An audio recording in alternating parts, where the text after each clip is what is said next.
Oh, hello. I am Mike Squires, and this is the Couches Podcast, episode number 167. It's April 2021, and it's Drummer Awareness Month. Drummer Awareness Month at Couch Riffs. And I am just as pleased as a pig in shit to have Ilan Rubin as my guest in episode number 167. If you do not know who Ilan Rubin is, you should. He's incredibly, unbelievably talented and multi-talented. Incredible drummer, plays with Nine Inch Nails, has also played with Angels and Airwaves, Paramore, a bunch of other bands. He's been playing music professionally since he was 12 or 13. He's been touring that whole time, not in the last year, of course. Um, and he's got a really cool story. Man, what a talented guy. He fronts his own band called The New Regime, where he performs all of the instruments on the recordings. He writes all of the material, does all the arranging. That band is great. Go check out the 2020 album, Heart, Mind, Body, and Soul. It's as good as anything that's come out in years. Yeah, he's pretty unbelievable and a really nice guy. Seemingly modest and very cool hang. I had a great time. I had a really great time talking with him. So I hope you enjoy this episode. You're great. Maybe. I don't know. You might be an asshole. But let's just go with great for now.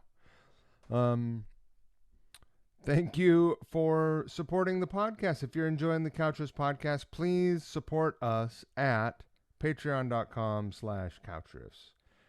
Your support goes directly towards making this show the best version of itself that it can be. It also supports the cover song quarantine videos that we make. If you're not aware of those, please go check them out. They're fucking cool. They have all kinds of folks. Hoping to get Ilan on one. I don't know if I'm going to be able to score him or not. I'm throwing it at him here, you know. But I have to come up with something really great, I think, to really entice him. But anyway, your support is very much appreciated. It goes all of the money that comes from Patreon goes right into the show. I pay someone to mix the audio.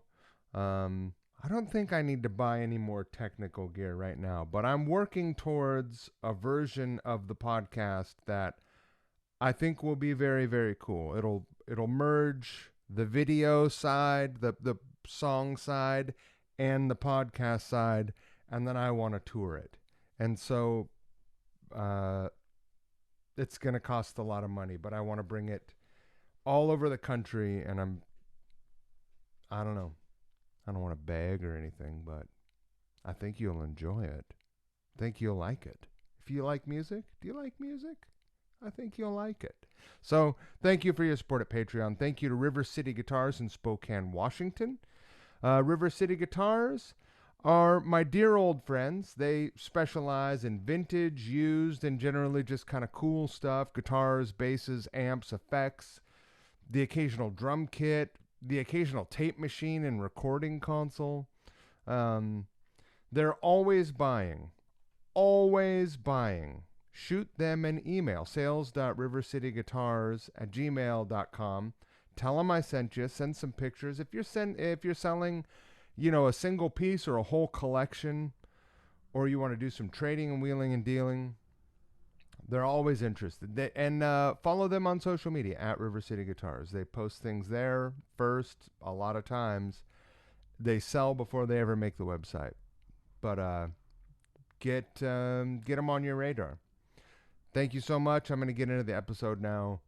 Um, don't forget the golden rule. What a time to be alive, huh? Am I? Good golly. You know, don't forget to treat people the way you want them to treat you. That's the golden rule. And don't be an asshole. Hello. Hello. Can you hear me all right? I can. Can you hear me? Can. Man, wonderful. This, it's like it's a fucking magic trick every single time. We both know what we're doing. It's I'm magical. well. Let's not get ahead of ourselves. I mean, I'm convinced that you do.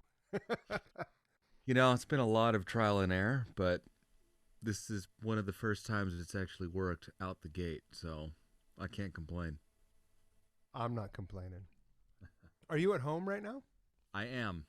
You have an electronic drum kit behind you, I do. I which do. is like that kind of surprises me. Well, I'll tell you why. I have these horrible things called neighbors. Uh, And quite honestly, I only use that kit for tracking MIDI. So if I'm writing a song or whatever, I have a bunch of great sound libraries and whatever, Pro Tools or whatever. And as I'm tracking, I get to play, get through it, pick my sounds later, and I don't have to waste any time programming. right. So it's a very efficient tool, but it's not like I wake up in the morning, I'm like, can't wait to go play some electronic drums. Wait a minute. What? Are you kidding me? Uh, I have so many. I listened to the new regime all day while I drove a great big truck on headphones, Mm. and I got to tell you that I love it. And am I to believe that you do everything on those recordings? Yes, write, play, and sing everything. You're a fucking maniac. I do what I can, but thank you. I'm glad you enjoyed it. Uh, A day's a long time. it was all day. Like my hair is still wet from walking in from Mm. outside. It's raining outside. Like it was pretty tight for me to get here actually. But Where are you located? I'm in the Hudson Valley of New York. Lovely. Yeah, it's beautiful up here. Mm. I'm right outside of Hudson, New York, if you're familiar with it. I've heard of it. I don't Yeah. think I've been, but it sounds good. I'm like Sounds 30 minutes from Albany. good. Mm. Albany, I've been to. I Yeah. don't know why, but I have. You were, Probably a show at some I'll point bet in you were time. performing there at the theater. Yeah. Mm. Yeah. Uh, you're obviously you're most well known for being a killer drummer, but I have to tell you, I am in love with your bass playing. Oh, thank you. I Man, am somebody who fucking appreciates. in. That's great. Thank you. So I want to rewind, Okay. and I'm curious if your relationship to the if you feel a strong relationship to the bass because of being a drummer, and are is drums your first instrument even? Yes. So the drums are certainly my first instrument. That is where my musical journey began some years ago. And it is obviously a very good question to ask whether my bass playing is influenced by my drumming or whatever it may be. But I have to say, the second instrument I picked up was the guitar. And obviously, starting from a younger age, guitar probably came into my life about 13 years old that I started taking it seriously. I could play Right. a couple of riffs here and there, but then I have this moment whenever I pick up something new where when I accomplish that first step of being able to do something, I feel like I have limitless potential with it. I've been that way since I was a kid. So from being able to get my way through a riff, but then think, ooh, that guitar part seems really difficult. I should be able to learn it. And then I put in the time, I see the light at the end of the tunnel, and I've acquired a new skill. I go, I can do whatever I want.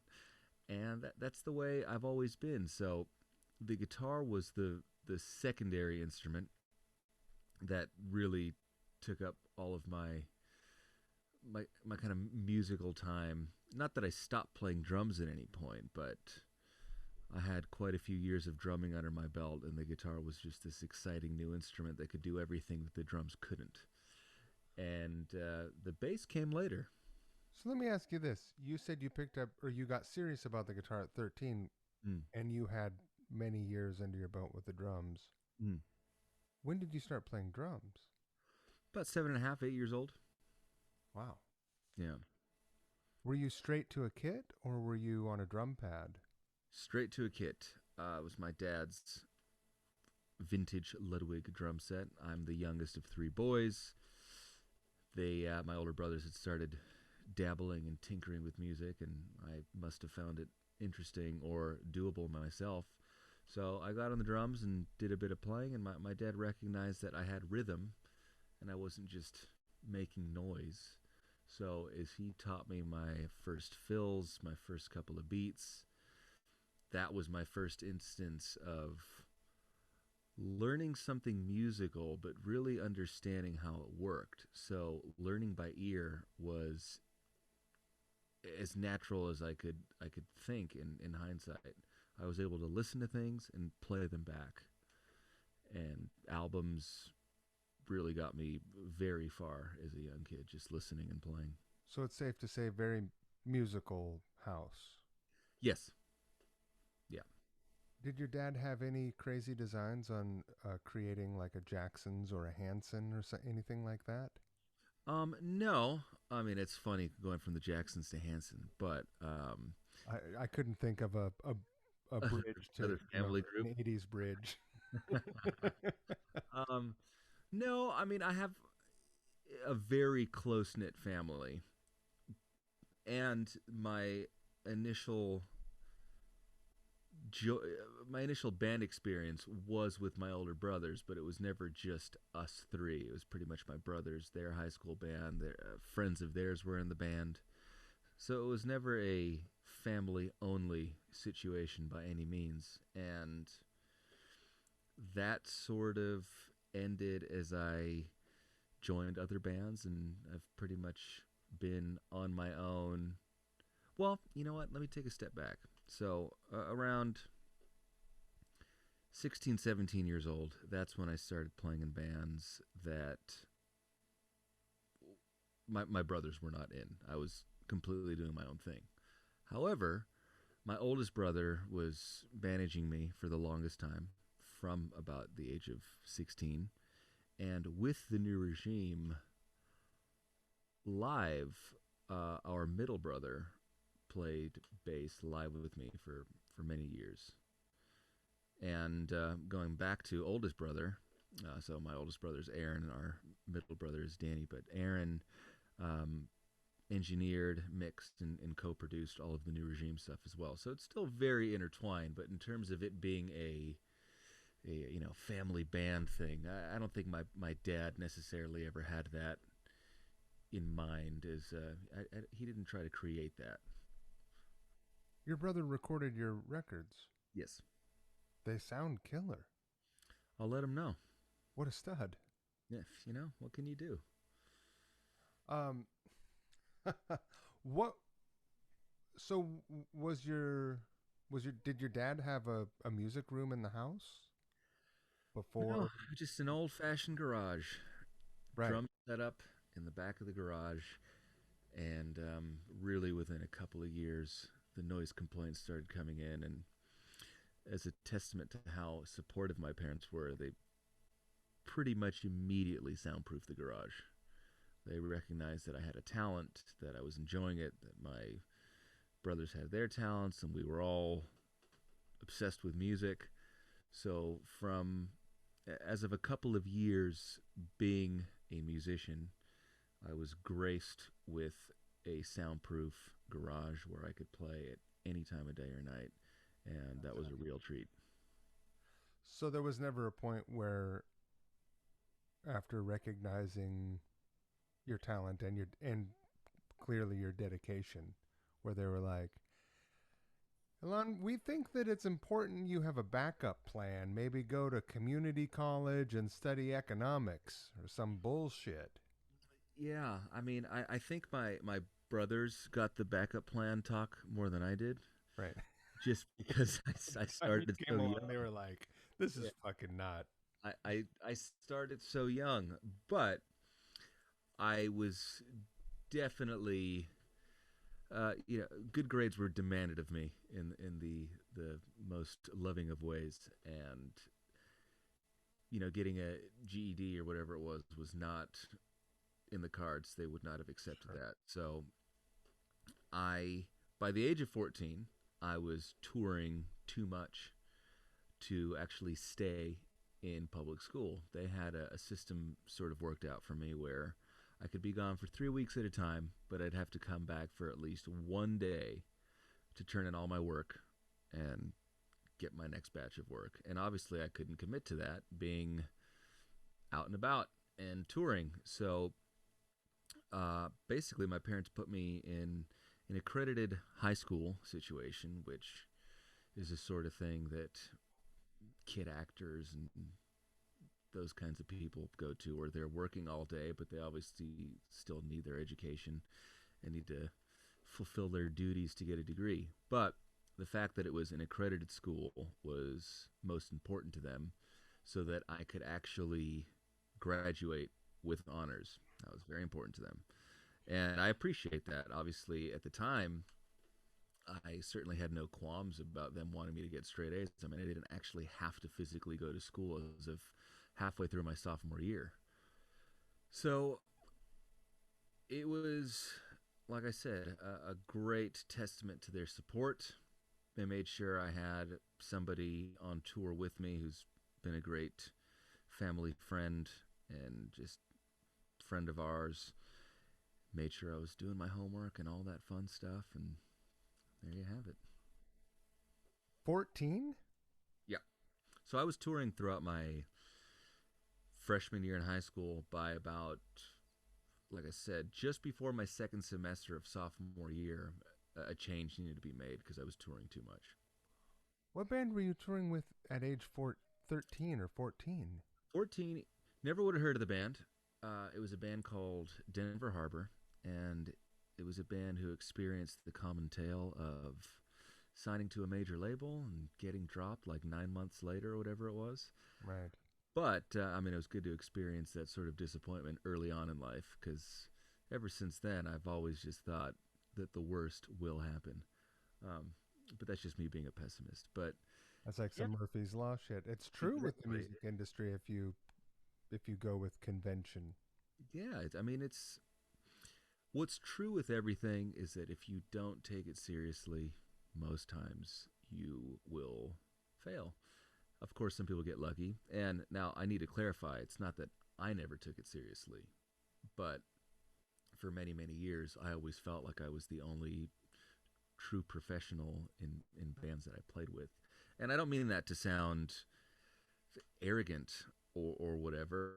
It's just from a very young age, having that support from my parents, it was never just like, hey, go out there and have fun. Music is supposed to be fun.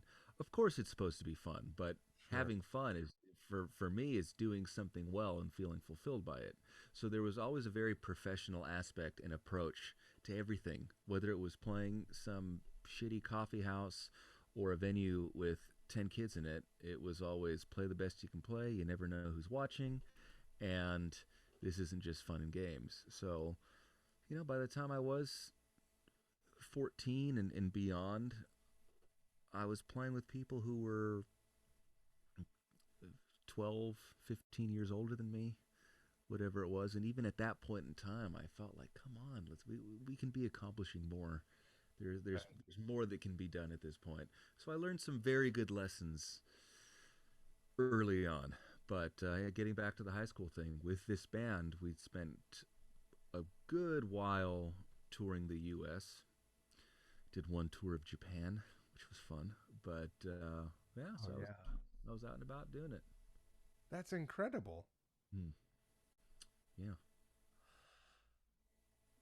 I mean, at 14, I think I was probably. I mean, who am I kidding? I still pick my nose, but you know, I think everybody does. I come think this is one of these myths that some people don't, but you know, on. Two questions for you in regard to what you just said, and uh, that is, do you still carry that attitude? And do you think there's a difference between taking what you're doing very seriously and taking yourself too seriously? there's definitely a line between taking things seriously and taking yourself too seriously. Really paints a target on you when you take yourself too seriously, doesn't it? Yeah. And I can't tell you that I know what that line is. I don't think I take myself too seriously, but I think I take it as seriously as you can. Sure. That may sound vague or convoluted, but yeah. And as I said just a couple of minutes ago, my idea of fun is doing something well and feeling like I'm achieving what I set out for myself. I don't want to get on stage and not do a good job. That would not be fun, and I wouldn't have the capability of doing a shitty job and feeling content with myself. So, the preparation, the execution, all of that is part of what I find fun about music. I'm not saying that it's always easy, but the fulfillment of a job well done is priceless to me. And it wasn't until I was 20. I know this sounds like, ooh, 20 years old, what a big milestone. But what really, At that point, you'd been a 6 year touring veteran. yeah, and at that point, I'd been playing drums for 11 years and had had my sights on what I wanted to achieve since, who knows, I was 10, 11 years old. So at that time, 11 years, being over half my life, felt like a really long time. And I've always had this weird sort of time dysmorphia where I've felt old for, I mean, I still feel that way, but all of this kind of ties into how young I started. So pardon my tangents and my numerous trains of thought, but it wasn't until 20 and joining Nine Inch Nails that I had joined what to me is the sort of epitome of a professional organization, a band that is great, that puts in the effort, that executes and demands and puts out excellence. What year was that? That was 2009.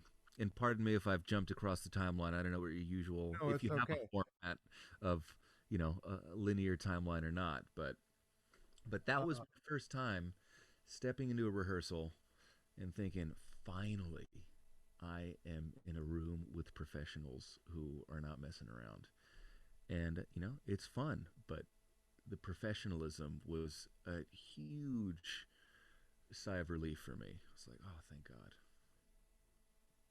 being clearly you were the youngest person in the room. Mhm.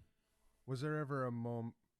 Were there ever moments where people have not taken you, and not in that situation specifically, but because of your age, they didn't give you the respect that you deserved until they heard you play and uh, actually show up and show them what you were capable of?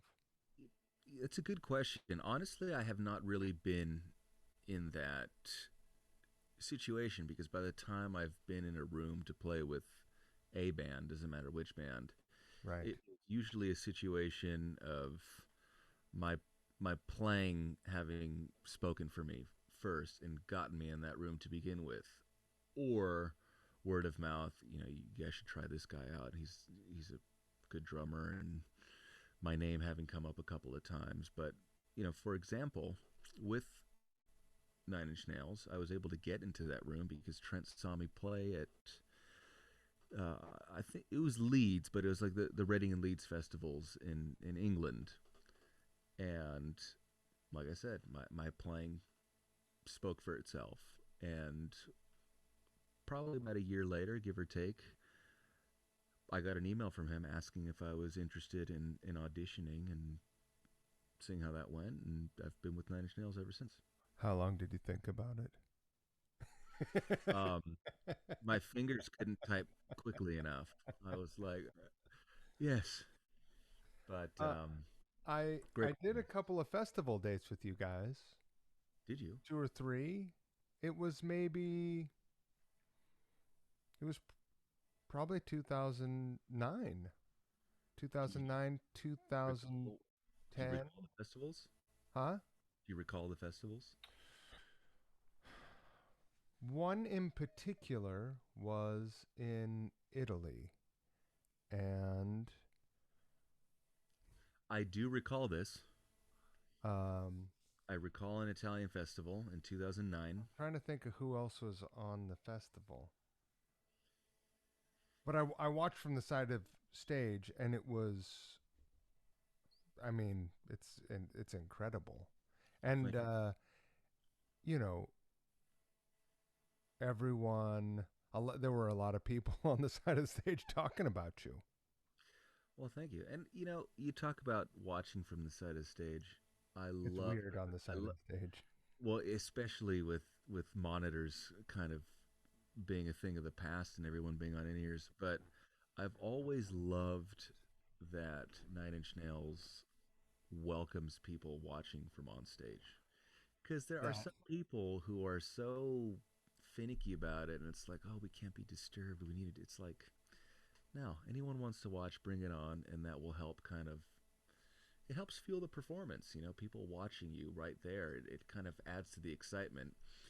And there have been scenarios in the past where I've wanted to watch. I've only been interested to watch a band from the side of the stage just to kind of take it in, and they weren't letting anybody up, and I'm like, oh, come on. yeah. It's not that big of a deal. I've And had. if you can't perform with somebody watching you from the side, then maybe that's taking yourself too seriously. Full circle. There you Right. go. No, it really is. It Yeah. really, really, really is. Yeah. It's like, no, I can play in front of tens of thousands of people there, but you can't stand right there. That's distracting. It's like, oh, come on. So I take it that by the time you were on that tour, you weren't experiencing any nervousness. You finally felt like you were somewhere where you belonged.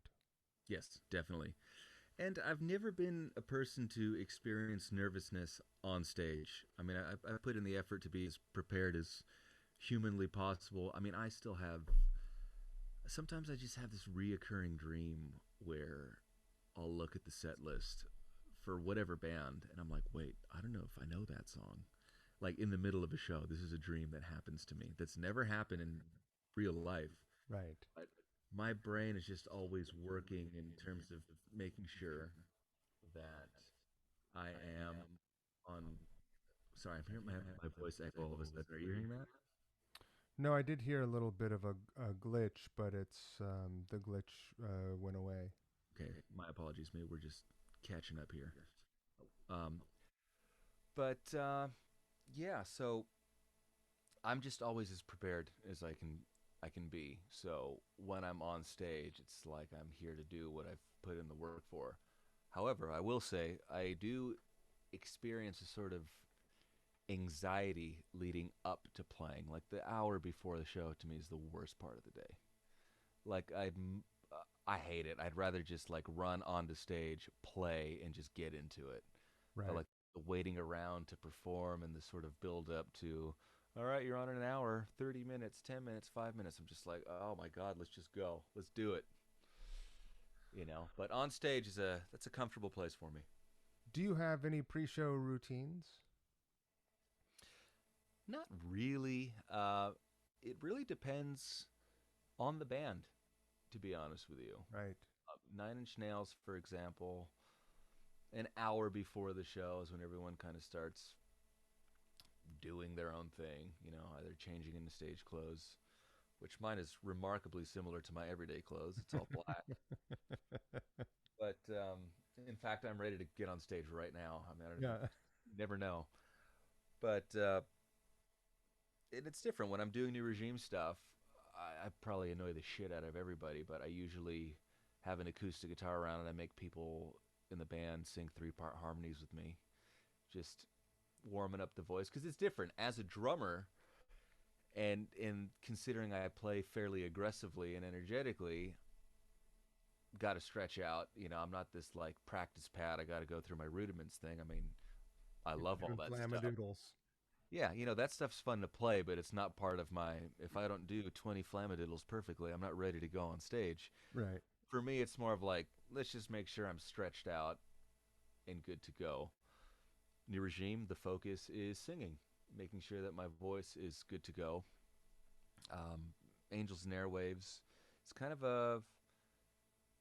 I'd say that's the sort of the the probably the band with the least structure in terms of like a routine. Sometimes Tom and will get into vocal warm ups whenever I can get him into it. Because I do sing most of the harmonies on stage with him. But it's one thing to warm up by yourself, and it's another thing to warm up with other people and kind of sing harmony because it kind of tunes your ear to whatever it is that you're doing. Sure. But I've probably made a large handful of people extremely sick of a few Beatles songs.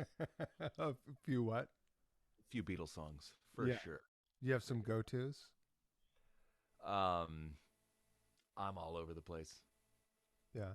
If it's a two-part harmony, I love doing "Don't Let Me Down."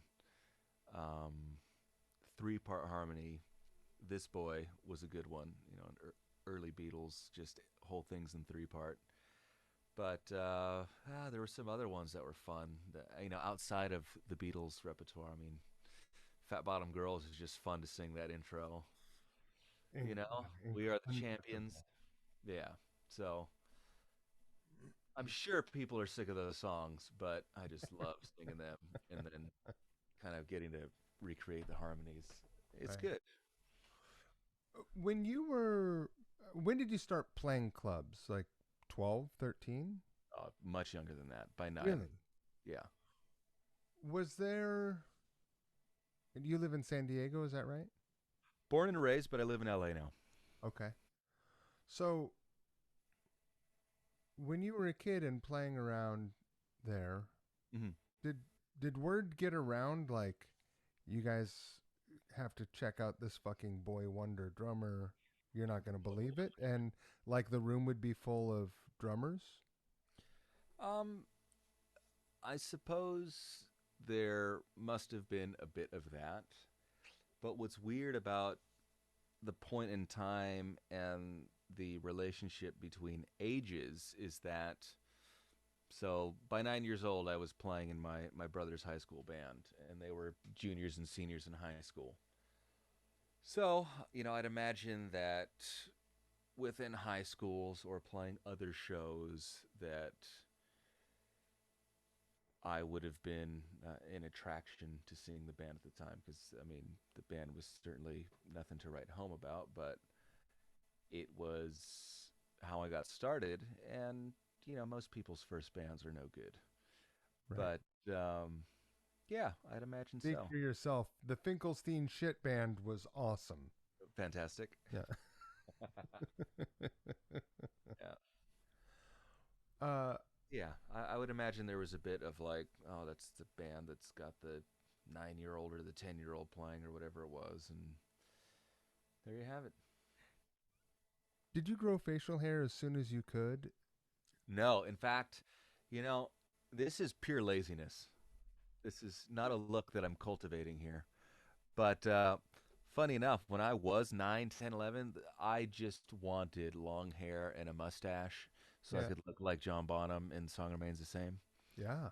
And I still can't do it. So it's That's a never gonna pretty happen. hearty mustache. It's gold. And when you think that he was, 19, I mean, Right. people used to be manlier for sure. It was a I different kind of manlyhood. Something about people 50 years ago. It's like, wait, that was a kid? Like, I'm 32 now, and I still look at what Led Zeppelin looked like, and I'm like, those people don't look younger than me. There's no way. Right. No, they look fucking 40. Yeah, there's no way. But I'm older than they were then, and it's weird. You know, Very bizarre. do yourself a real treat and Yeah, go back and look at some of the like NFL cards from the 70s, like yeah. trading cards, and look Guys, at the they're pictures like of these guys. 50 with a beer gut. They look 50 and they're like like it's their second year out of college. Yeah, it's unbelievable. If I look at like I'm a big outside of music, one of my biggest interests is history. I just love to read history books and watch documentaries and all that good old fashioned fun. But it's funny because you think that most of the guys who have served in wars, I'm thinking about World War II in particular. Oh, In buddy. fact, those people are 18. I look at an 18-year-old right now, or myself at 18. They're like, I can't do that. The child. There's no way, but different times and somehow people are just staying younger. I don't know what it is. I joined the Marine Corps at 18, Did you and I really? think to myself, what the fuck? Okay, What I this is think about it. excellent. This is beautiful. So now I'm going to start interviewing you if you don't mind, at least for a moment. So, okay, you joined at 18. How much of a shock to the system was it in terms of like basic training and just the change of military life as opposed to whatever your life was pre-military? Well, I grew up in a home with zero structure. Okay. I could do anything I wanted whenever I wanted. Mm-hmm. I could go to school or not go to school. Mm-hmm. I could smoke crack. Mm-hmm. Uh, actually, literally, Huh. and I did. Mm-hmm. And you know, so going to Marine basic training was at the same time the easiest thing I ever did, the best thing I ever did, and the hardest thing I ever did. It was the easiest thing I ever did because there was no choice to make. All you do is you go to sleep when they say go to sleep, you wake up when they say wake up, and Uh, you when they say jump, you just start jumping. mm-hmm. And that was easy for you. Well, that's easy because it's easy. There's no choice. You see, when But I. people have choices Mhm. and they don't have a North Star or someone to say this is right and that's wrong, and you want to steer yourself this way, Mhm. any choices you make, think about that. Mhm. And you know, so yeah, it was very easy. So tell me, what does a day of basic training look like? What time does it start at? What time are you out of bed? This is awesome. Tell me. um, so Marine basic training is 13 weeks, which is the longest of any branch of military. Mhm. So I don't know. I hear that it's changed quite a bit. I know that there are like Facebook groups, and the drill instructors have to report to the parents, like on Facebook. And that seems, you I think know, my face says it all right now. well, I have a lot of I had a lot of conflict then, and I continue to have conflict about our military. Mhm. Um, I'm glad we have one because other people have them. In fact, every country has one. Yeah. If we didn't have one, Swiss, even the Swiss. the fucking Swiss could take us if we didn't have one. All the yahoos with ARs or whatever in the country, like they're not organized enough to take Switzerland. Yeah. So tell me, what time are you out of bed? Oh, yeah, probably 6. I mean, I'm out of bed at 6 now. My alarm is set for 6, but I'm usually awake at 5:30. I wake up before the alarm. And would you say that's a result of your time as a Marine? No, I think it's because I'm 50. Huh. Yeah.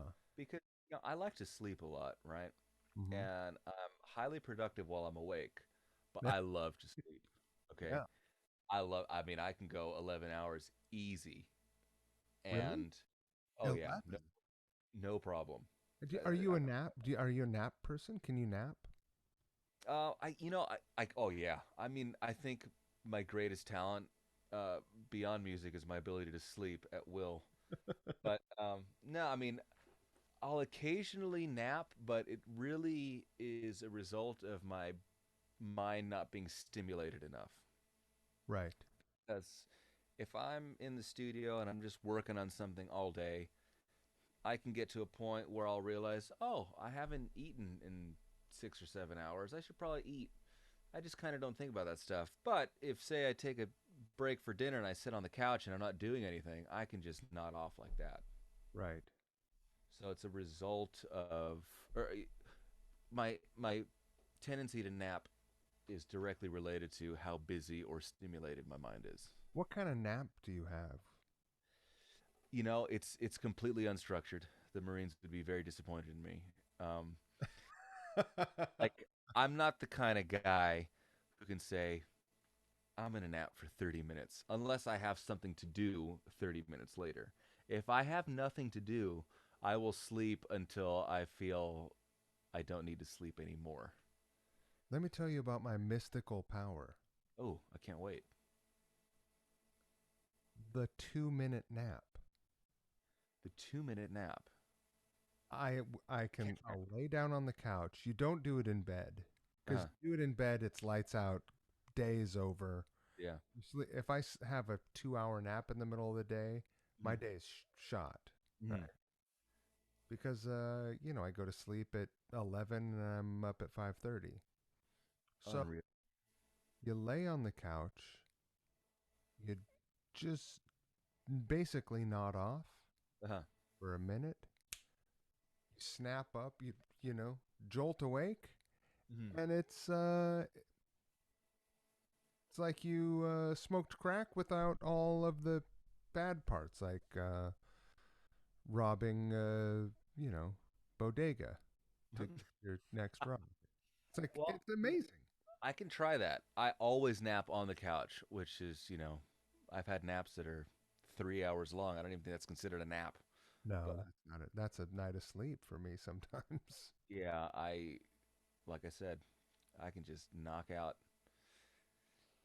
But yeah, so I mean, the reason why I was so curious about your Marine schedule, especially during basic training, is because it seems very interesting and daunting to go from not having a structure, in which I'm assuming you didn't have a decent bedtime, and then going to you are up at this hour and you are working your ass off till you feel you probably can't anymore early on in the day. Yeah. So that is what's mind-boggling to me. I wasn't a super confident kid, though Mm. I was already playing music, and if I had even a shred of confidence, I would have just moved straight to Seattle, and that would have been perfect timing. Uh-huh. Perfect timing. Um, but I didn't, so I joined the Marine Corps, and they did it for me, Mhm. and I went to Seattle from there. But yeah, no, they definitely put you in a position where you are doing things that you not only didn't think were possible, that you were certain were not possible, Mhm. you know, physically mostly. Mhm. And and any emotional stress that I've experienced since then doesn't seem all that Mhm. all that bad, you know. It really just doesn't seem all that bad. Very impressive. But by the time they say lights out, I mean, they hit the switch, and before the room is dark, you're usually asleep. Incredible. It's pretty nuts. Like they, How long did you serve for? huh? How long did you serve for? One contract. I was 3 years there. Mm. Yeah, I'm glad. I Fascinating. always said actually I would have been a career Marine if all I had to do was go to basic training and I got the weekends off. Yeah. It was the easiest job I ever had. As soon as you get out and you're in the fleet, that's when it gets messed up. You Mhm. know, Yeah. that's where I experienced the world really. Wow. Because I grew up in a tiny little town where Mm. there, just nothing. So yeah, Very interesting. it was easy. It was super easy. I got really tired at my tennis lesson this morning, and that's had to be like 0.0001% of the physicality required for Marine basic training. Probably. Yeah. that's why I'm like, man, running around for like 15 backhands is a lot, and it's nothing. Is it is that what you're doing to keep yourself uh active? It's the only active thing that I like. And it's fairly new. I wish I would have gotten into it much sooner, but I picked up tennis probably about 3.5 years ago, maybe a bit longer at this point. I've lost track of time since the world ended. Yeah. But Are you any good? I'm I would say I'm certainly decent for the amount of time that I've been playing. Once again, I got that obsessive compulsion to just play as much tennis as humanly possible, especially when I first started. But yeah, I like I can't go to a gym. I can't just go run outside. I despise it. I absolutely hate it. I feel like I'm wasting my time. Even though of course it's not a waste of time. I mean, being physically fit is good for you and that's great. But in the moment, I absolutely can't stand it. And it's not even a lack of capability. It's just it's like the only time I have a lack of patience. I'm a Have you, very patient guy. have you ever tried racquetball? I haven't. It seems fun, but It's really fast. yeah, I was watching some people play squash the other day, which I don't know if there's some similarities with the racquetball, considering it's like in a room and hitting it off the walls and all that stuff. But I was trying to figure out, okay, what can I do that's physical that is not going to a gym or just like making myself work out. And tennis became that thing that was super fun to play. You're constantly on the go, but it's also very strategic and there's so many levels to it. Do you think that you would choose tennis as a recreational activity over, say, what's a one person active weightlifting? Because you're a motivated by the skills of your opponent, Mm-hmm. and side question, being the youngest of three brothers, do you think that was there a competitive spirit, or were you motivated by your brother's skills, and did you have the idea in your head like, I'm the youngest, I want to be at least as at the level of you guys? Um, Not necessarily, and the reason why I say that is because I am most likely the most competitive out of the three, Right. and I always have been. I mean, I'm not not a sore loser. I'm not the type of person who I don't even know where I'm going with this. Not I'm just not one of those. I hate to lose, but I'm a gentleman about it. I'm a good sportsman if such a scenario were to present itself. So You strike I me as the kind of person that if you do lose, you're going to take that back to the lab and figure out how you exactly it's my fault. didn't lose. Exactly, 100%. And so I suppose my competitive spirit was instilled in me by my dad. My dad's competitive, and I've just always been that way. So I wish tennis was something that I would have picked up as a kid. I mean, I did the typical little league thing for 4 years or so, and then I was like, well, this is taken away from time that could be spent playing music, so I got to give away this childish stuff, and I stopped playing baseball.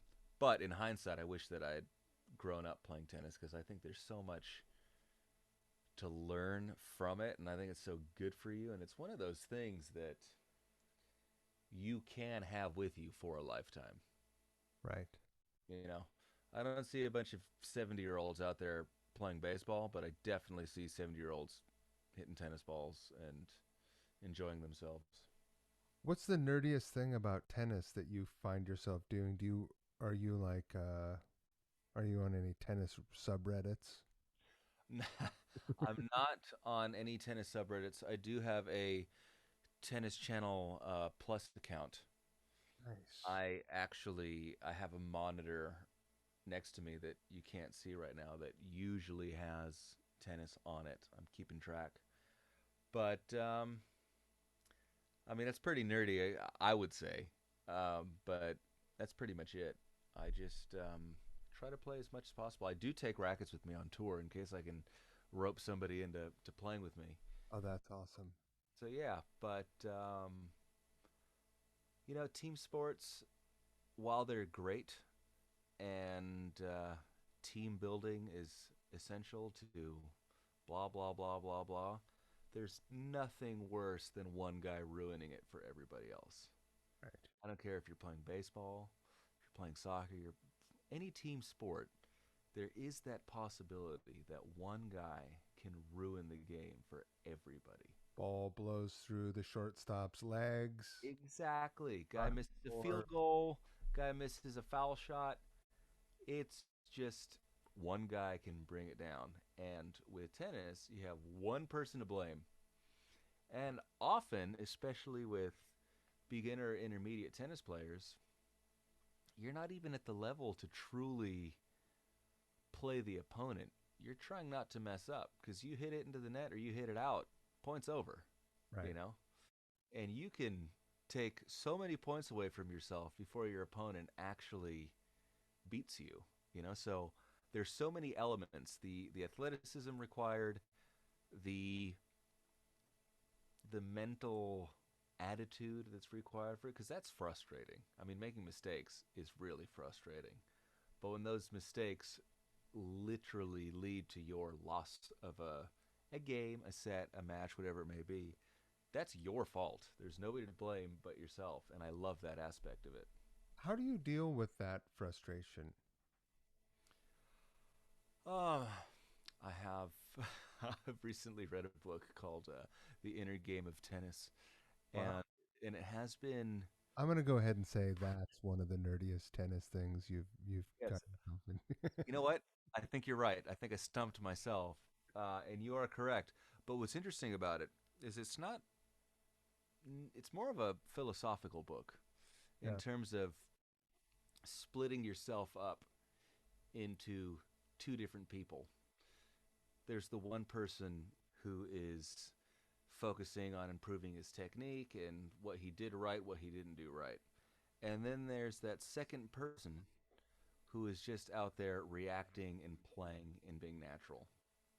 But you don't let that person do his thing if you're constantly analyzing and kind of being stuck in self one's train of thought. So I found that it was actually a really good outlook to have in general. I was You gonna know, say it's like you can be far too critical about everything, and that will often impede your ability to progress. So good stuff, but with reading that and kind of making those realizations, I mean, everything is a set of patterns. The way you think, the way your inner voice speaks to yourself, what you do, they are patterns. And most of the time, people are not aware of their patterns. And I'm not even talking about tennis at this point. right. But to be able to mentally take a step back and sort of have a macro vision of how you conduct yourself or the types of thought patterns you fall into, once you can actually do that, then you can start making some changes. So, whereas coming back to tennis, let's say I hit a ball into the net or I hit a ball way out, whatever it may be, rather than getting pissed about it and being like, "Oh, I should have bent my knees more. I should have had more topspin." That's analyzing. Whereas you let that go, it's done. You've put in enough work to know what you should be doing correctly, but you have to let your natural self do that rather than telling yourself. So it's very interesting. Do you ever do yoga? No, I can't even touch my toes within 8 inches. I'm the least limber person of all time. And that would also probably fall into the category of I don't have patience for it. My wife does it occasionally. Regardless of yoga, she loves to stretch Right. every night. She's like, you should do this. It's good for you. And it's like, I'd rather not. I would rather not too, but it is really good for you. Yeah. And Well, hopefully I don't hit that like physical roadblock where I'm like, wow, I really need to make some changes in my life to continue where I'm at. But I can yeah, tell you, man, I'm 50, and Mhm. in like 2 months ago, I had to hold the rail when I walked down the stairs to make coffee in the morning Uh-huh. because of not stretching and just be like Mhm. inflammation and all kinds of other crap. So now you're just like sprinting down the stairs, or what's your downstairs routine like? Yeah, 2 steps, man, two Yeah. steps. Yeah. But sometimes I'll just like, I'll take a skateboard with no trucks or anything, and I'll just throw it and just ride down the steps. Yeah, There you go. That's doing it with style. yeah. Yeah, and I this is definitely stubbornness or laziness or both. It can be. But at this point in time, I'm not interested, but I know that's not the right choice. I know I should do it. Now, that doesn't mean that the alternative for me is not doing anything or just Right. sitting on my ass watching TV. But like when my wife is doing her nighttime stretch routine, I'm like watching tutorials about something on YouTube or reading something or doing something. Right. I just feel like if I'm not learning something or improving something, I'm not utilizing my time best. But that is not necessarily correct. Well, stretching isn't very fucking productive, is it? It's not. And I feel like an asshole just sitting down trying to stretch or standing up trying to stretch. It doesn't feel good. I know the point is to feel good later, Right. but like I'm not exaggerating. I'm 8 inches away from touching my toes. Like I'm not limber. So I hate it. When you It's drop a especially, stick, I huh? get a stick bag on your floor, Tom, probably. Yeah, So it's what closer do you to me. do if you drop a stick? I make an excellent flashy recovery and I get back to it. You got But a guy for that, right? yeah, stick holders and stick bags, they do the job. Yeah. Or being a little old school and leaving the sticks on your bass drum. There you Yeah. go. I wanted to tell you two more tennis things. I wanted to tell you some tennis. Please do. Hit me. The in 2015, when I got married and moved to New York, I immediately went to San Francisco for a month. But my wife was like, "Come out. What is You're gonna hate this part. What's the big tennis tournament in New York?" US Open? That's the one. That's the one. That's the big one. We went to that. It was. Awesome. It's fucking killer. It's super great. Isn't it unbelievable? It's incredible. There is this gladiator element of like Oh two my. people just duking it out. And a lot of And eyes on them. yeah, and it's amazing. I recall my first time going to a real tennis tournament. There's the bigger one in Southern California is called it's Indian Wells. It's kind of like by Palm Springs, but in terms of the tennis calendar, it's one of the bigger events. And I was fortunate enough to go to it for a couple of years leading up to COVID.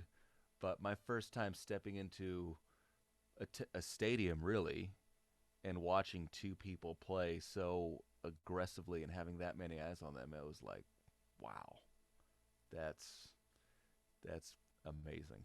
It was cool. Like I still think about that. That was one of the cool. Do you recall who you saw play? No, because You I just didn't know. don't know that much.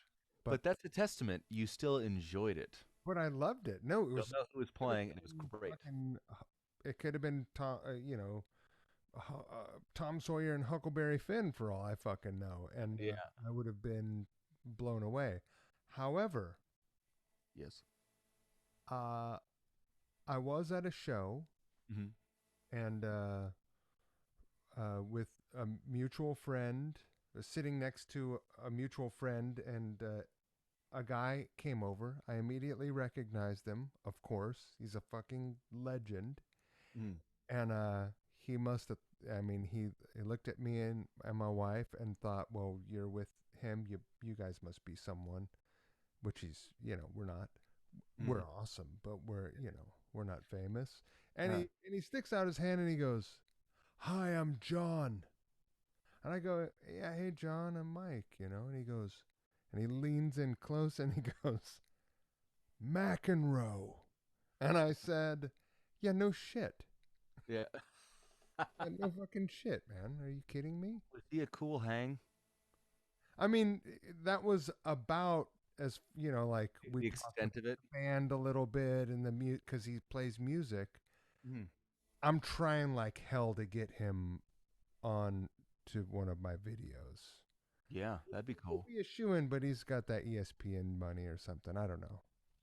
Yeah, he's just always there watching matches and talking about it. I think at this point they just call him in for the big ones. He's like, I bought his autobiography. was it good? I haven't dug in yet. Huh. But we can get to the bottom of his excellent attitude on the court. Wow, he's one of a kind. Yeah, absolutely. But Yeah, that's that it. would be interesting. But that would be a cool person to meet, I would say. So good for you. That was fun. But that he's one of few tennis personalities that I would know and recognize. That's awesome. Yeah, good stuff. Uh, so I think it's a good segue talking about the singular energy of being on the tennis court, Mhm. and I guess where I want to head back to. Let's talk about music, shall we? If we must. It's I know. Is this Let's gonna do come it. around to me being a egomaniac where I have to do everything by myself, right? Play and sing all the music. Totally. Okay, Well, great. I I was mean, going to talk about the difference between taking a role in the back, uh, uh, and let's face it, like, and I've said this a million times, and I'm not the first person to say it, and I won't be the last person to say it. If your mhm, drummer sucks, your fucking band sucks. agreed. I don't Totally. care how good the songs are. Mm, I don't care how good everyone else is. If your drummer sucks, your band sucks. And if your drummer is killer and your band sucks, your band's still pretty good. It's like yeah, the, you know, it's yeah. still pizza. An underestimated power that we hold.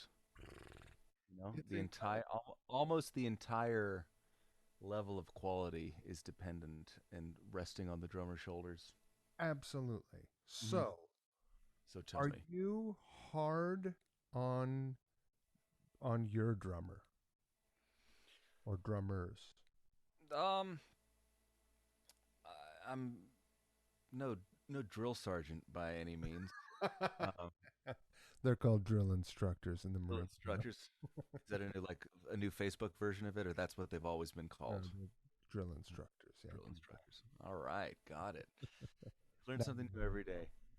But I'm really not that bad because obviously, if I have been in a situation where I see a drummer, and sorry, if I've been in a situation where I see a drummer and I say that guy should play drums for the new regime live, I can already tell that he can handle the material. I wouldn't be like, oh, can this guy do it? And invite him to play in the band. And I've only ever been in a rough situation where I've had to like audition numerous people in a day to, to tie up a loose end. So, that being said, I already have faith in whoever it is who I've invited to play and have faith in their ability. Right. But I suppose something you wouldn't expect from me is that I'm not one of these people who desire for everything to be note for note played. That's not the point, especially on the drums. Obviously, the beats of the songs are what they are because those provide the certain rhythm. They lock in with the bass, and those are the crucial elements of the songs. But if somebody plays a different fill, as long as it feels good, I don't care. As long as somebody reaches the dynamic potential of the song, that's great. So I'm really not that bad. But if I'm dealing with somebody who is talented but is just a complete pain in the ass to deal with, that's awful. That's kind of where I draw the line. We have a saying for that person: Dick. chicken or beef. You ever, No, chicken that's and good beef? though. Just Huh? plain food on the way home. Yeah.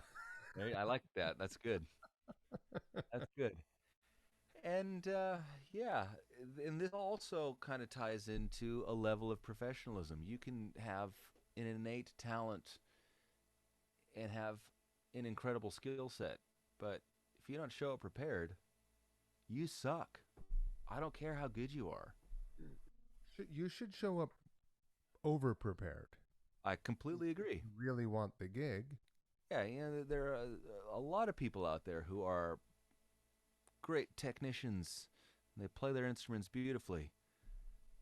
They make stupid mistakes because obviously they didn't prepare enough.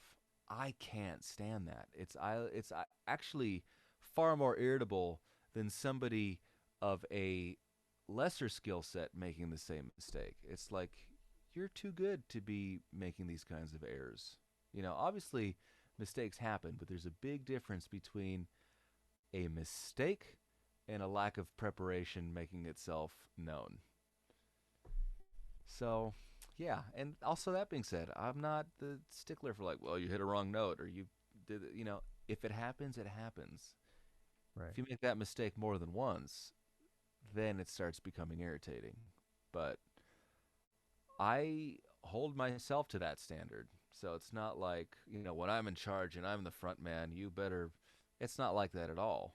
It's just No, I would you're never the person who feel. would put more pressure on other people than yourself. Yeah, I would never step into a situation playing with another band and not know whatever it was that I was doing backwards and forwards. I just wouldn't. I'd be embarrassed. Can I ask you a question?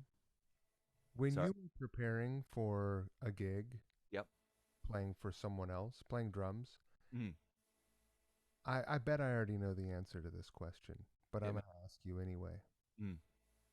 Do you learn the other instruments too? I don't. You don't. I don't. No. Really? Yeah. I don't. I don't see how it's necessarily relevant to my role because obviously everything builds off of the drums. However, I need to know what the parts are. Now that doesn't mean what are the chords. It means if I'm playing the verse of this song, I can hear in my head what the bridge is going to be like a minute and a half later. Like I know the song, but I don't bother with learning other people's parts Just unless listen. I have to. Yeah.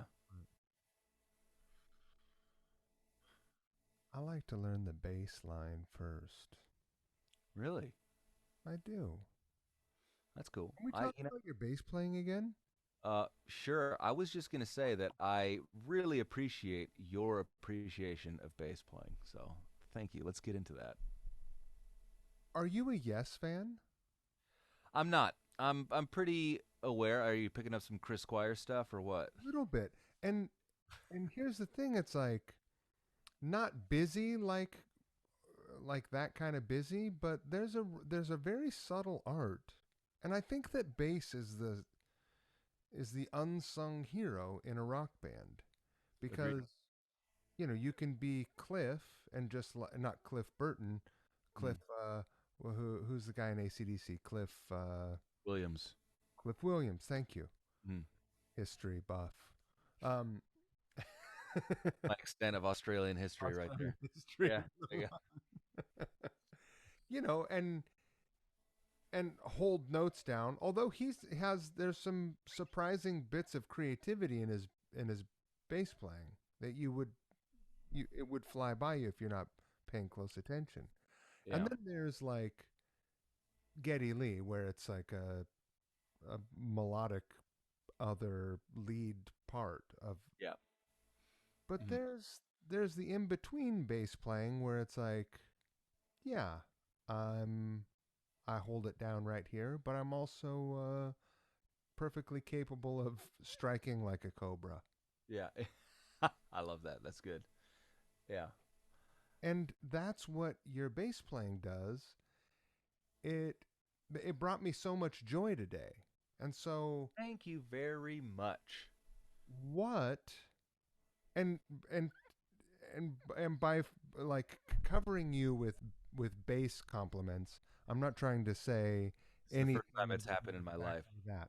Like Yeah. everything about, like, your voice is great, the production is incredible, the arrangements, harmonies, it's fucking great.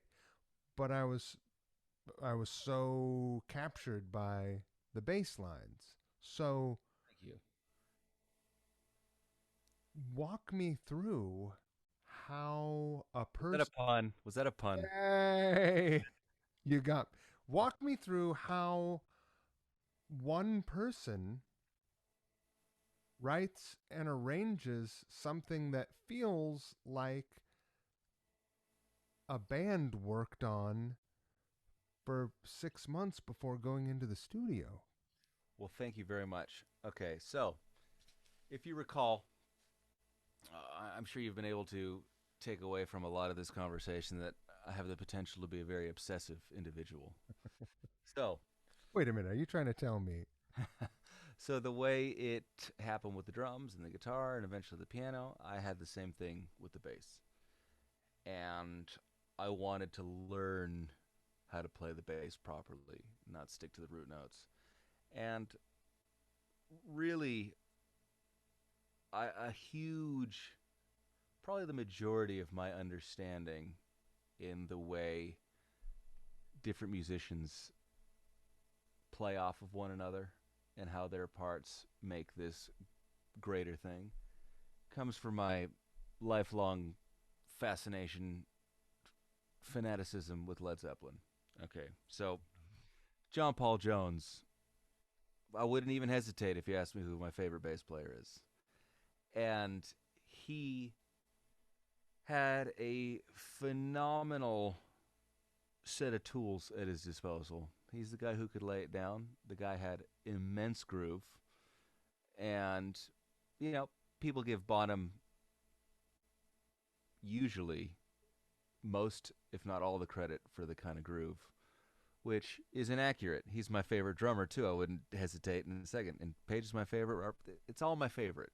Yeah. But I feel like I've been able to appreciate how great they actually were because I'm attacking it from the perspective of each different performer and writer in that band, and that definitely correlates to the way I play the bass, my choice of notes, and I would say how my bass playing interacts with my drumming.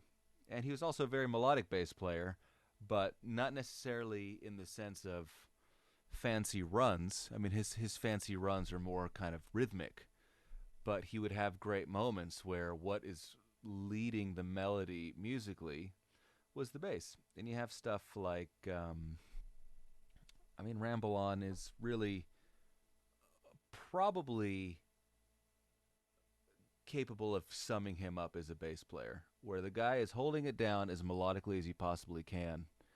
And then when you hit the chorus, you have this syncopation of those sort of chromatic bass lines and his technique with his right hand, where he's still laying down melody, but he's jumping back and forth and doing all these things, and you don't really notice it. And as you were saying just a few minutes ago, the bass is that instrument that can be very busy, but flying under the radar at the same time. And that's why When the guitar is busy, they sound like they're jacking off all over the song.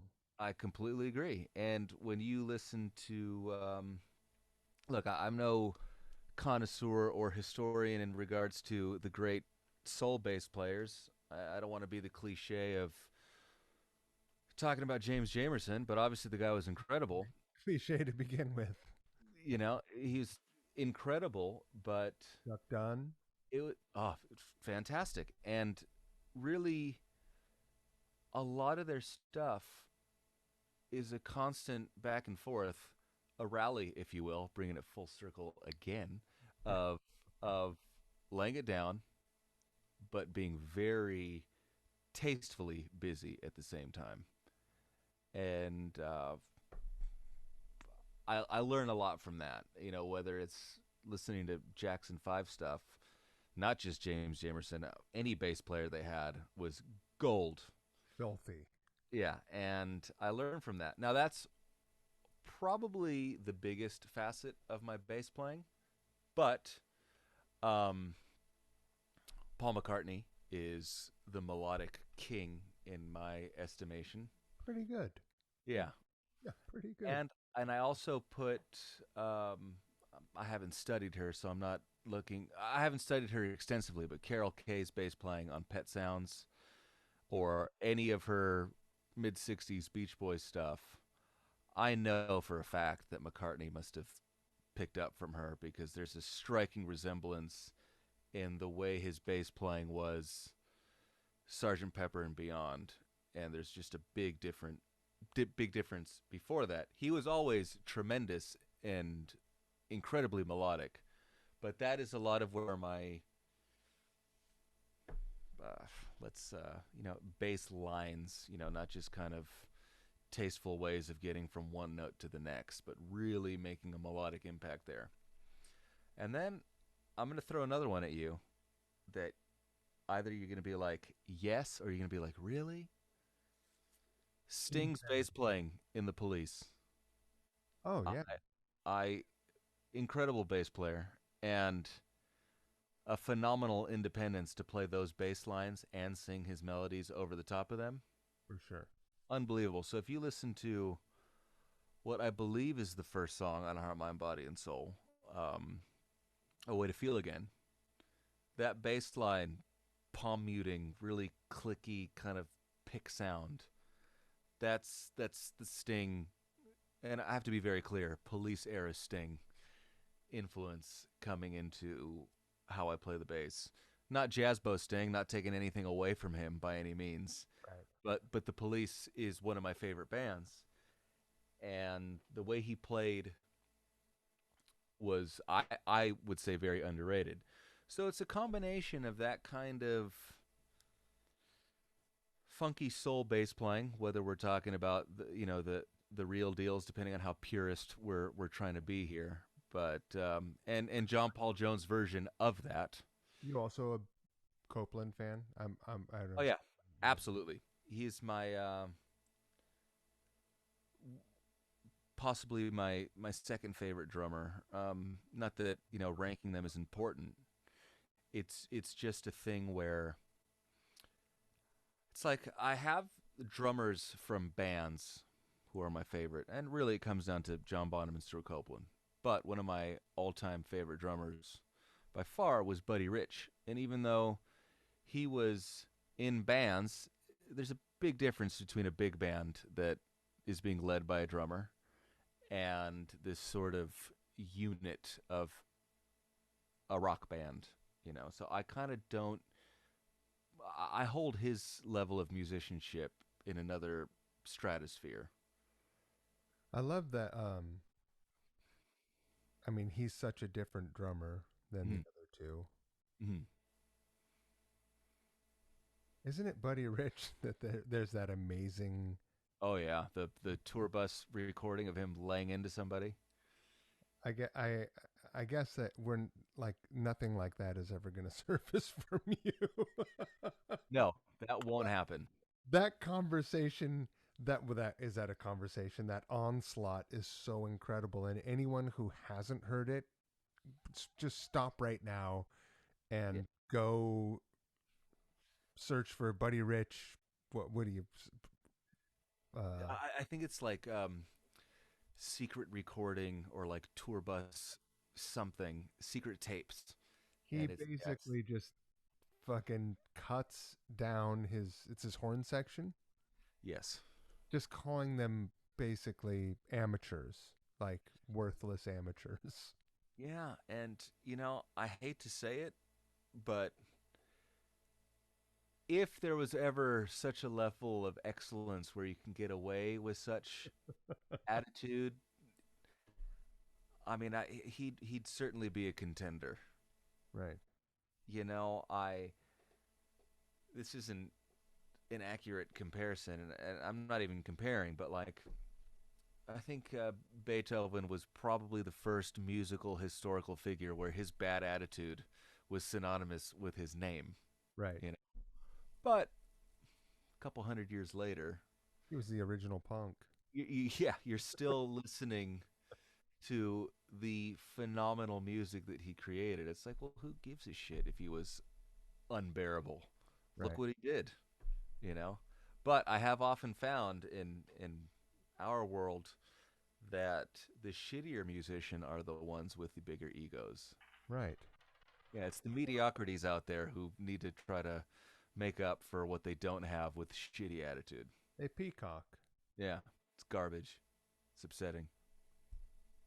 Uh, on the subject of bass players, I last year about this time, I out of what seemed like nowhere, I became obsessed with Pino. Ah, gold. And to the point where I was like, well, I guess I'm going to try to start learning a couple songs. Mm, And I converted one of my basses to fretless okay. just to learn these songs. And I realized that it's, I don't, I have a job. It's I probably don't have the time to dedicate to really Yeah, fully capturing what he's that guy does. he's clearly an immense musician, and I honestly almost feel guilty not being more familiar with all the work that he's done, but he's just done so much over the decades.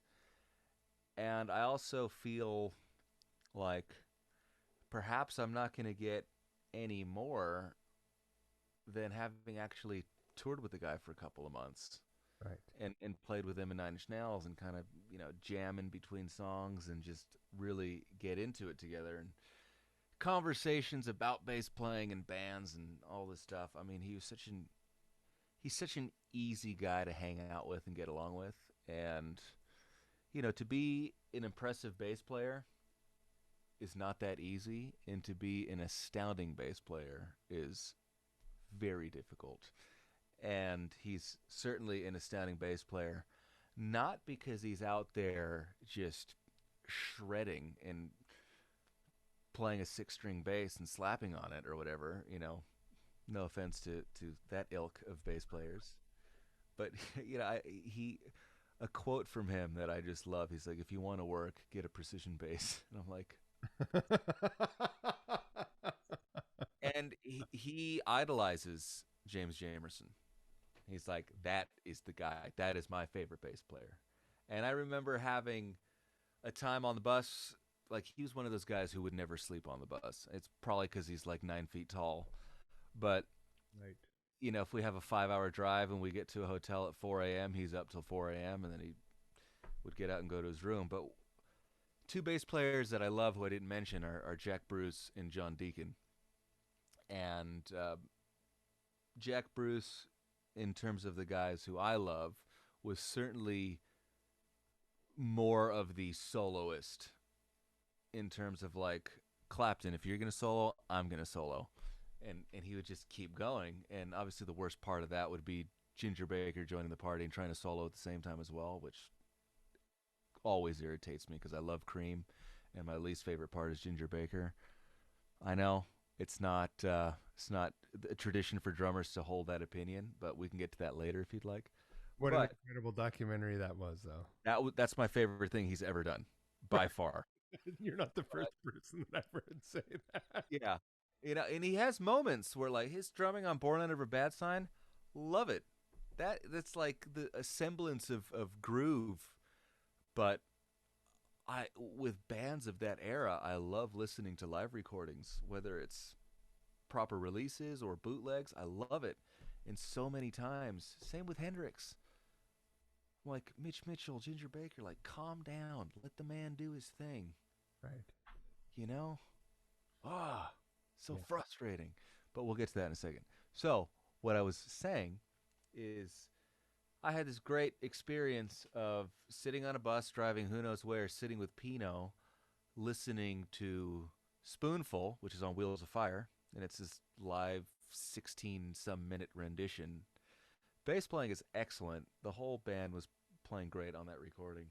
But it's just like I'm sitting with a legend. He's obviously heard of this. He's played for Eric Clapton.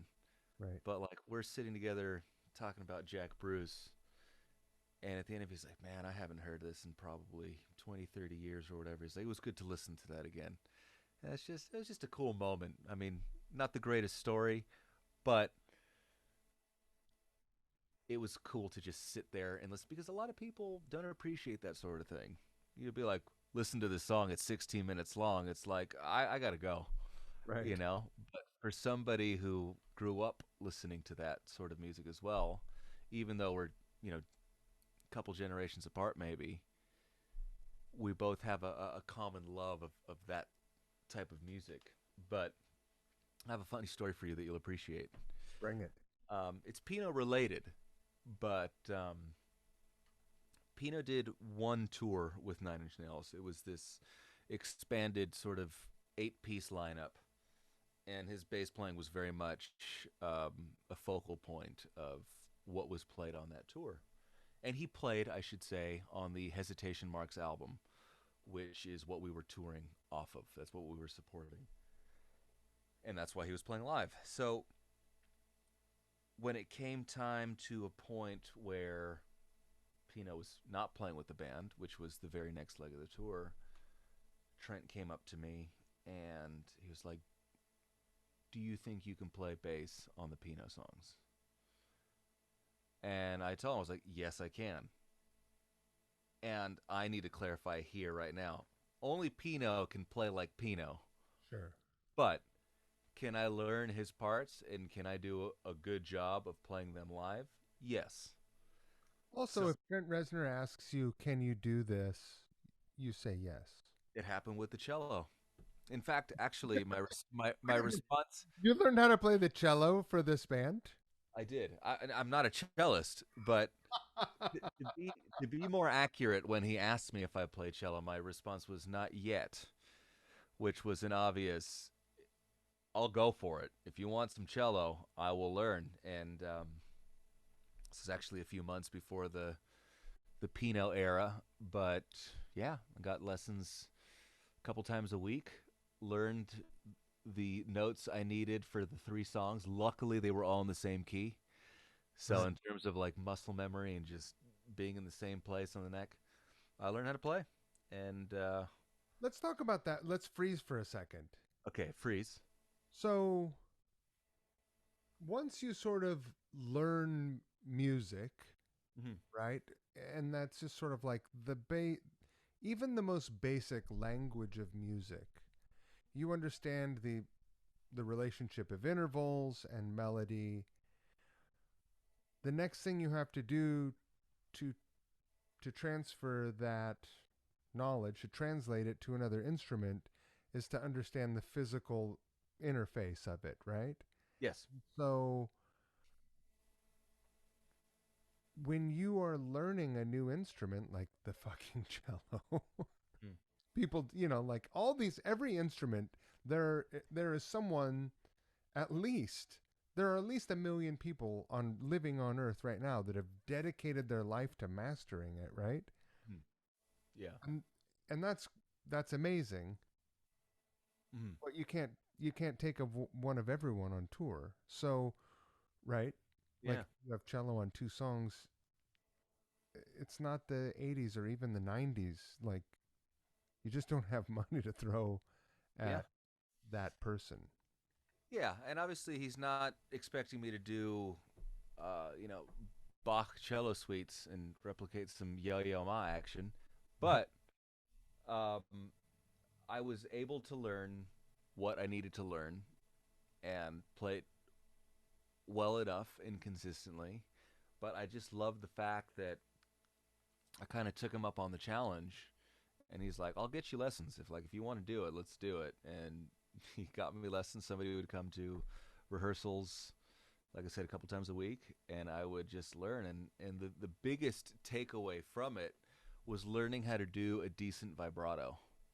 And I recall very specifically this lovely lady told me, she's like, picture picture your hand being like a woman on a in a parade, and she's waving at the people, and it's this kind of mechanical thing. She's like, you need to take this motion, and that's how you need to treat it.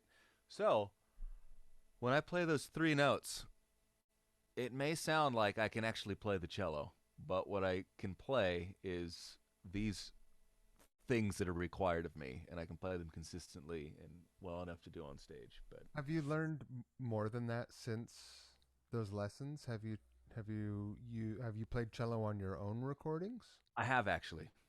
Amazing. I have not, and these are not super melodic lines by any means, but like mellotrons are something that I absolutely love the sound of. Yeah. So, there have been one or two instances on, not a surprise, but on the New Regime release that was following that tour where I picked up the cello because I bought one. I'm like, I'm gonna practice this thing. I'm sure I'll use it at some point. And yeah, I had some layers. There's a song. Um, oh shit, what was it? It's the first song on Exhibit B, Where I've Had It All Along. And in the last chorus of that, there are some strings that are layered on top of it, and that's actually me playing. So it's not Anyone like else play on your records? to date, no, I no. love. Yeah. Okay, so before I forget, Hmm. I've been struggling with my vibrato on the fretless. And you're telling me that that's the trick that you're actually cuz you see these like in music videos, everyone's dramatic and it's like Huh.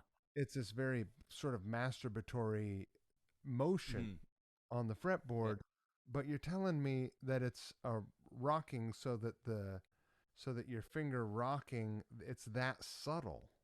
That's exactly it. Now I'll tell you, my fretless bass experience is pretty minimal, so there may be a bit more of like a wrist action than say on the cello. But since the cello neck is a lot smaller than a bass, and you're playing I it play a tiny bit. vertically, it short scale. I love short scales, by the way. Yeah. But yeah, try that, and that might help. Thank you. So, getting back to this, can I play bass on these hesitation mark songs that Pino originally tracked? I said yes. And we were doing a rendition of Sanctified, and it was kind of treated as kind of like a showpiece for Pino. It's like he's got the fretless, he's got the Music Man, and he was like shredding on top of it. But it was like rhythmic shredding, and he'd throw in a couple of like, those bass slides where you're like Fuck. in and out of like just shredding on it. And I'm like, I don't own a fretless bass. I don't know what Trent is expecting of me, but I want to be on top of it. So I bought a fretless bass. I'm like, if he asks me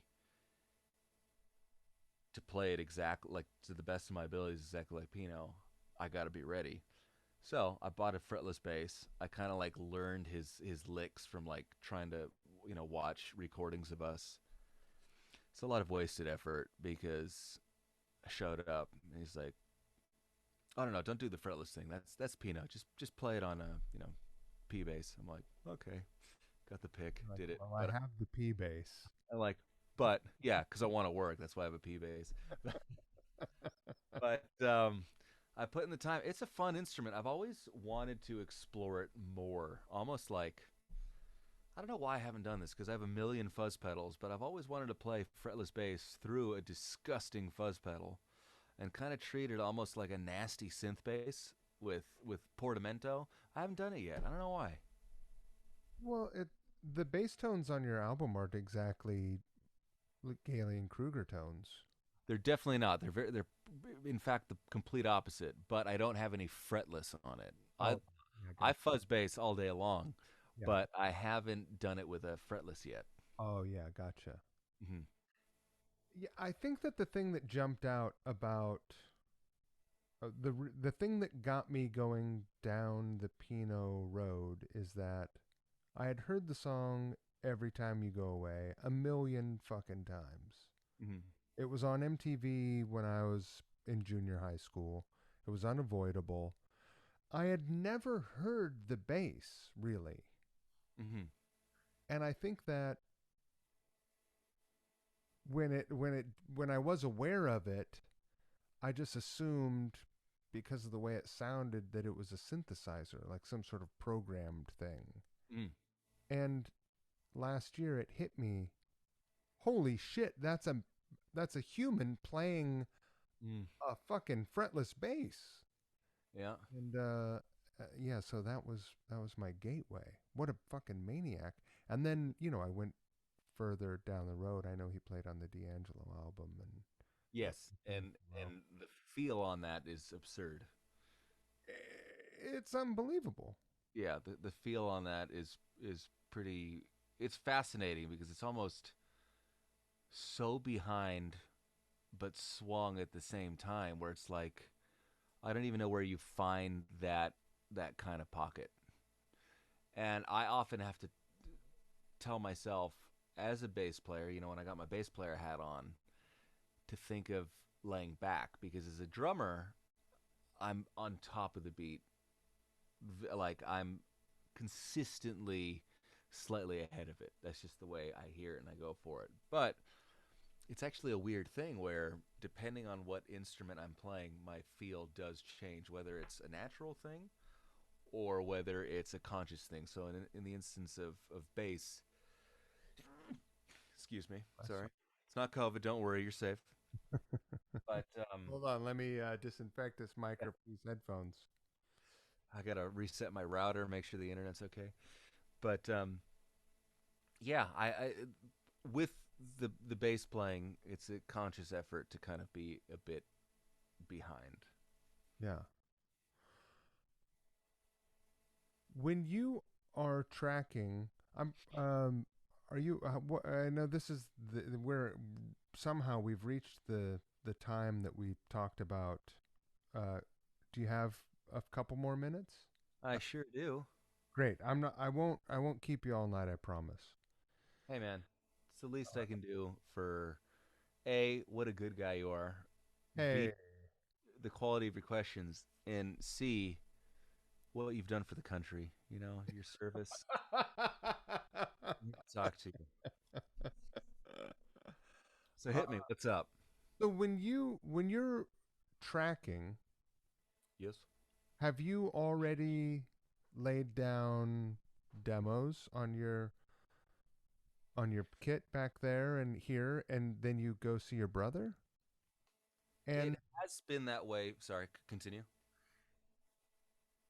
and are your demos fully formed? Are they fully realized and just not sonically where you want them? Yes, they are fully realized, but I intentionally leave, let's say, a 5 to 10% margin open for experimentation. So my bass lines are there, my rhythm guitar parts, my beats, my any sort of additional melodic parts, any programming, my lead vocals. I know what my harmonies are going to be, but especially in talking about the Heart, Mind, Body, and Soul album, it's the only time that I've had full access to a world class studio for the duration of the recording. I recorded this at a place called Sonic Ranch, which is just outside of El Paso, Texas, and it's a phenomenal residential studio. It's miles away from everything, and you live there, eat there, and record there. And they have phenomenal gear, and that was a huge part of the appeal, aside from the isolation and the owner is a guy by the name of Tony Rancich. He's just a phenomenal human being. But I really want to. I love the idea of being in a place like that with access to instruments that I don't have at home or other sounds because when you play a different instrument, and I don't necessarily mean bass to guitar or bass to clarinet or whatever it may be, if you just play a different bass, it makes you play differently. Yeah. And it makes you think differently and come up with different ideas. And I would leave, like I said, a 5 to 10% margin open for me to experiment with.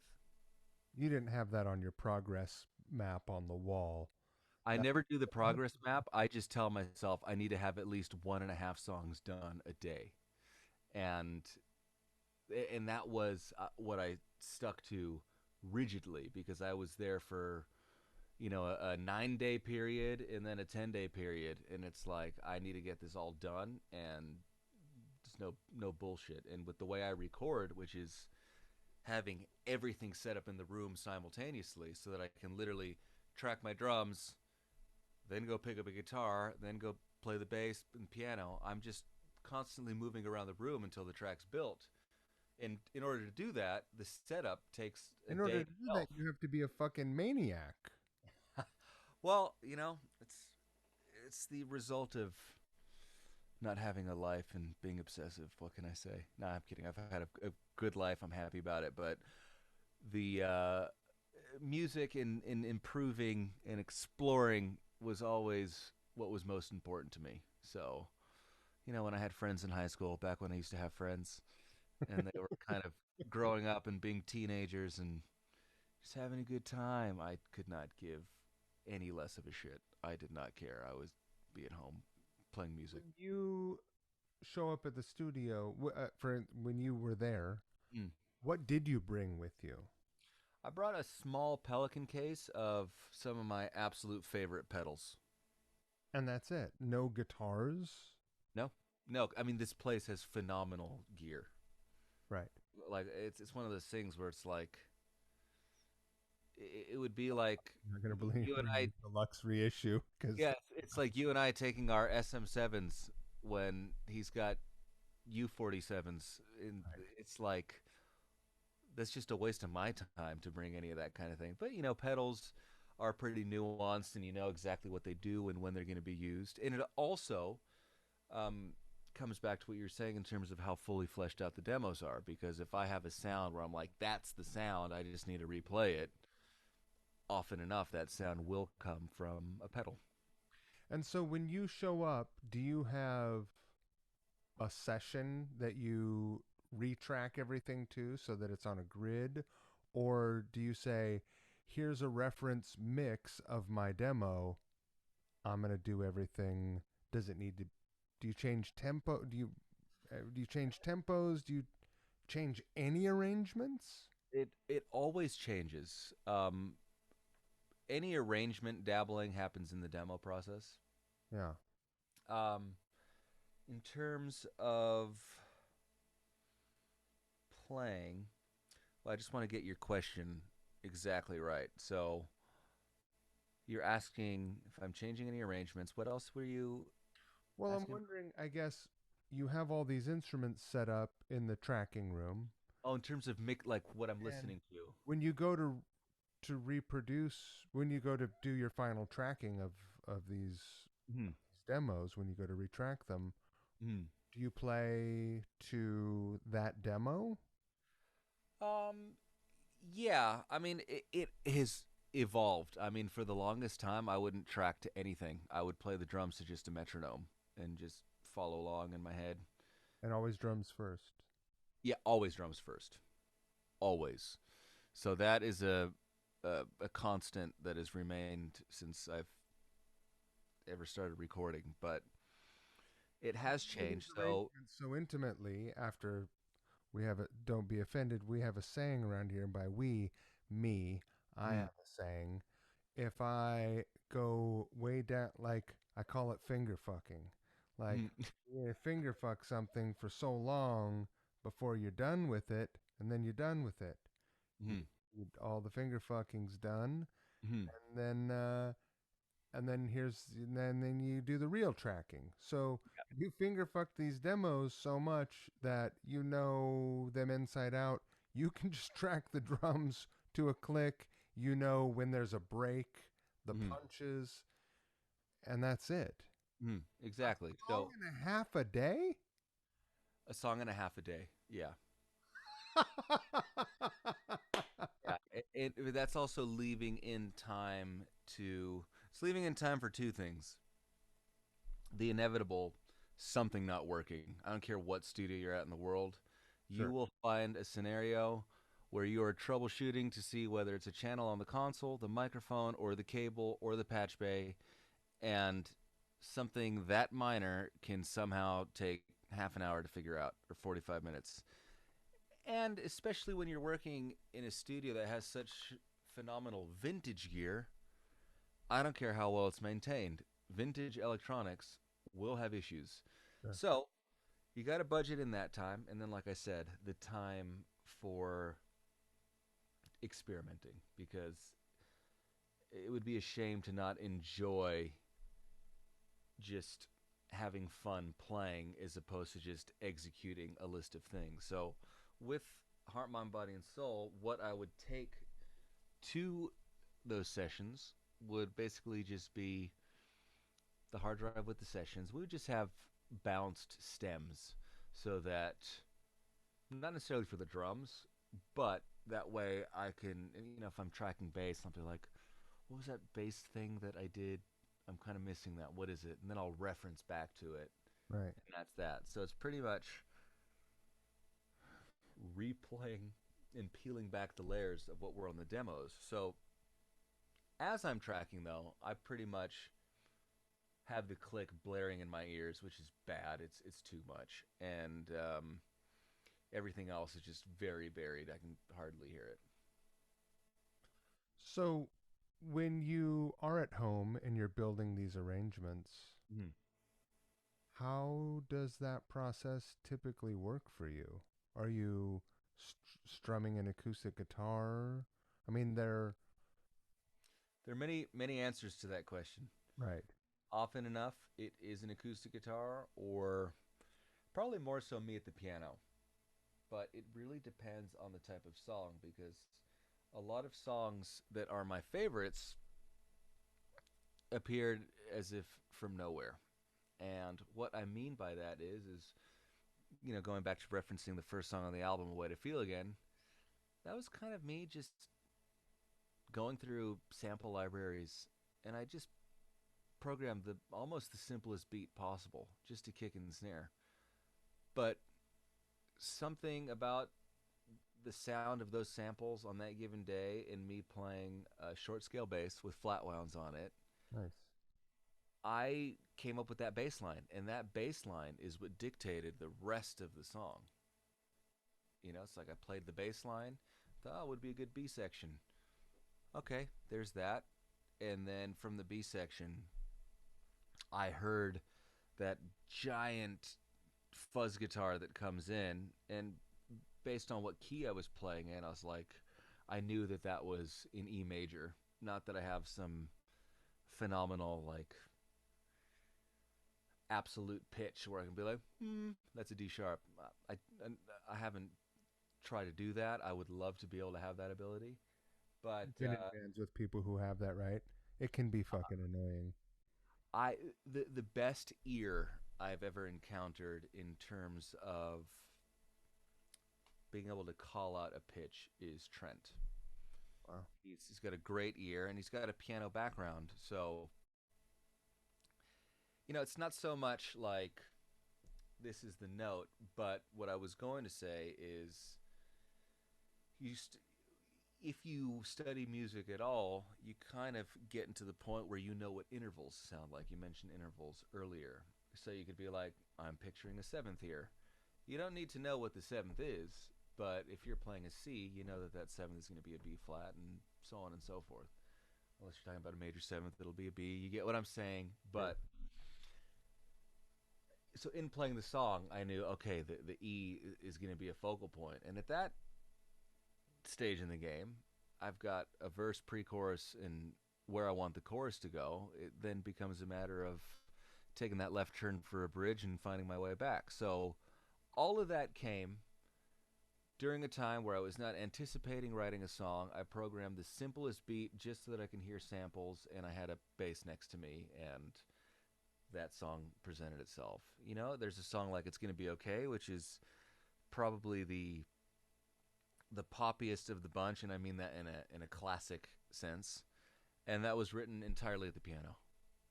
Me seated at the piano, I worked out the arrangement. in my head, I knew I wanted that sort of rolling triplet bass feel going on, and that was it. Wrote the whole song at the piano with the vocals, and then brought the rest of the backing track to life, and that was it.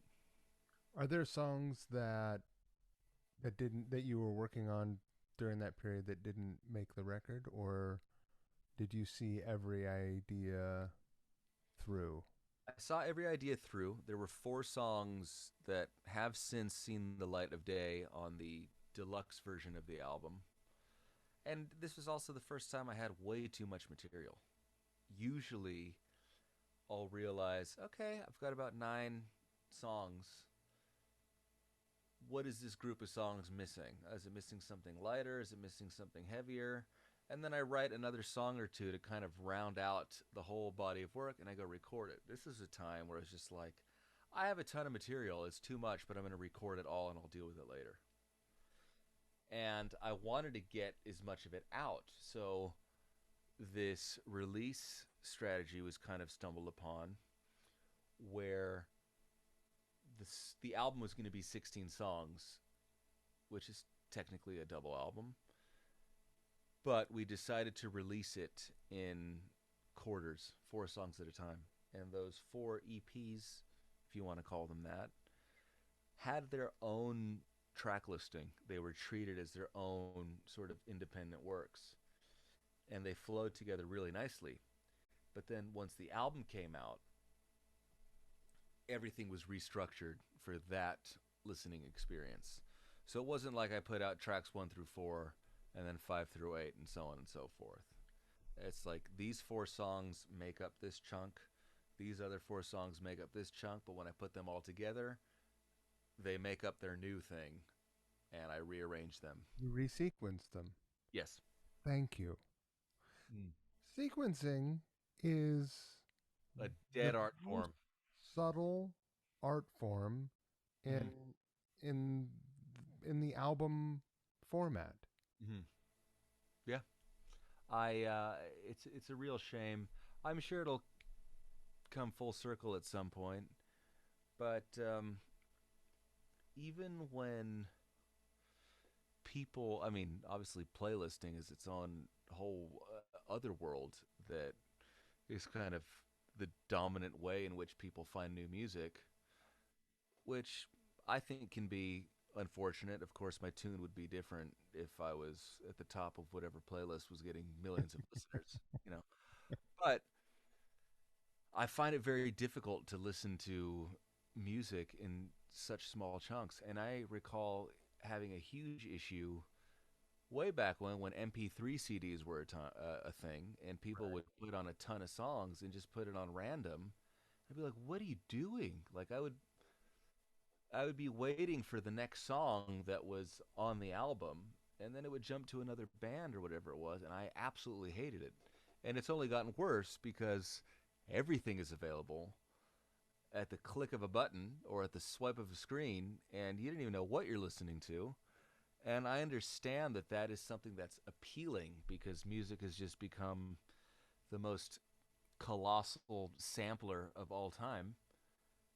But I grew up listening to albums, and the way I perceive a song and what it brings to the table is heavily influenced by what is before it and what's after it. The bookending of a song is as important as almost as important as the song because it sets the vibe, man.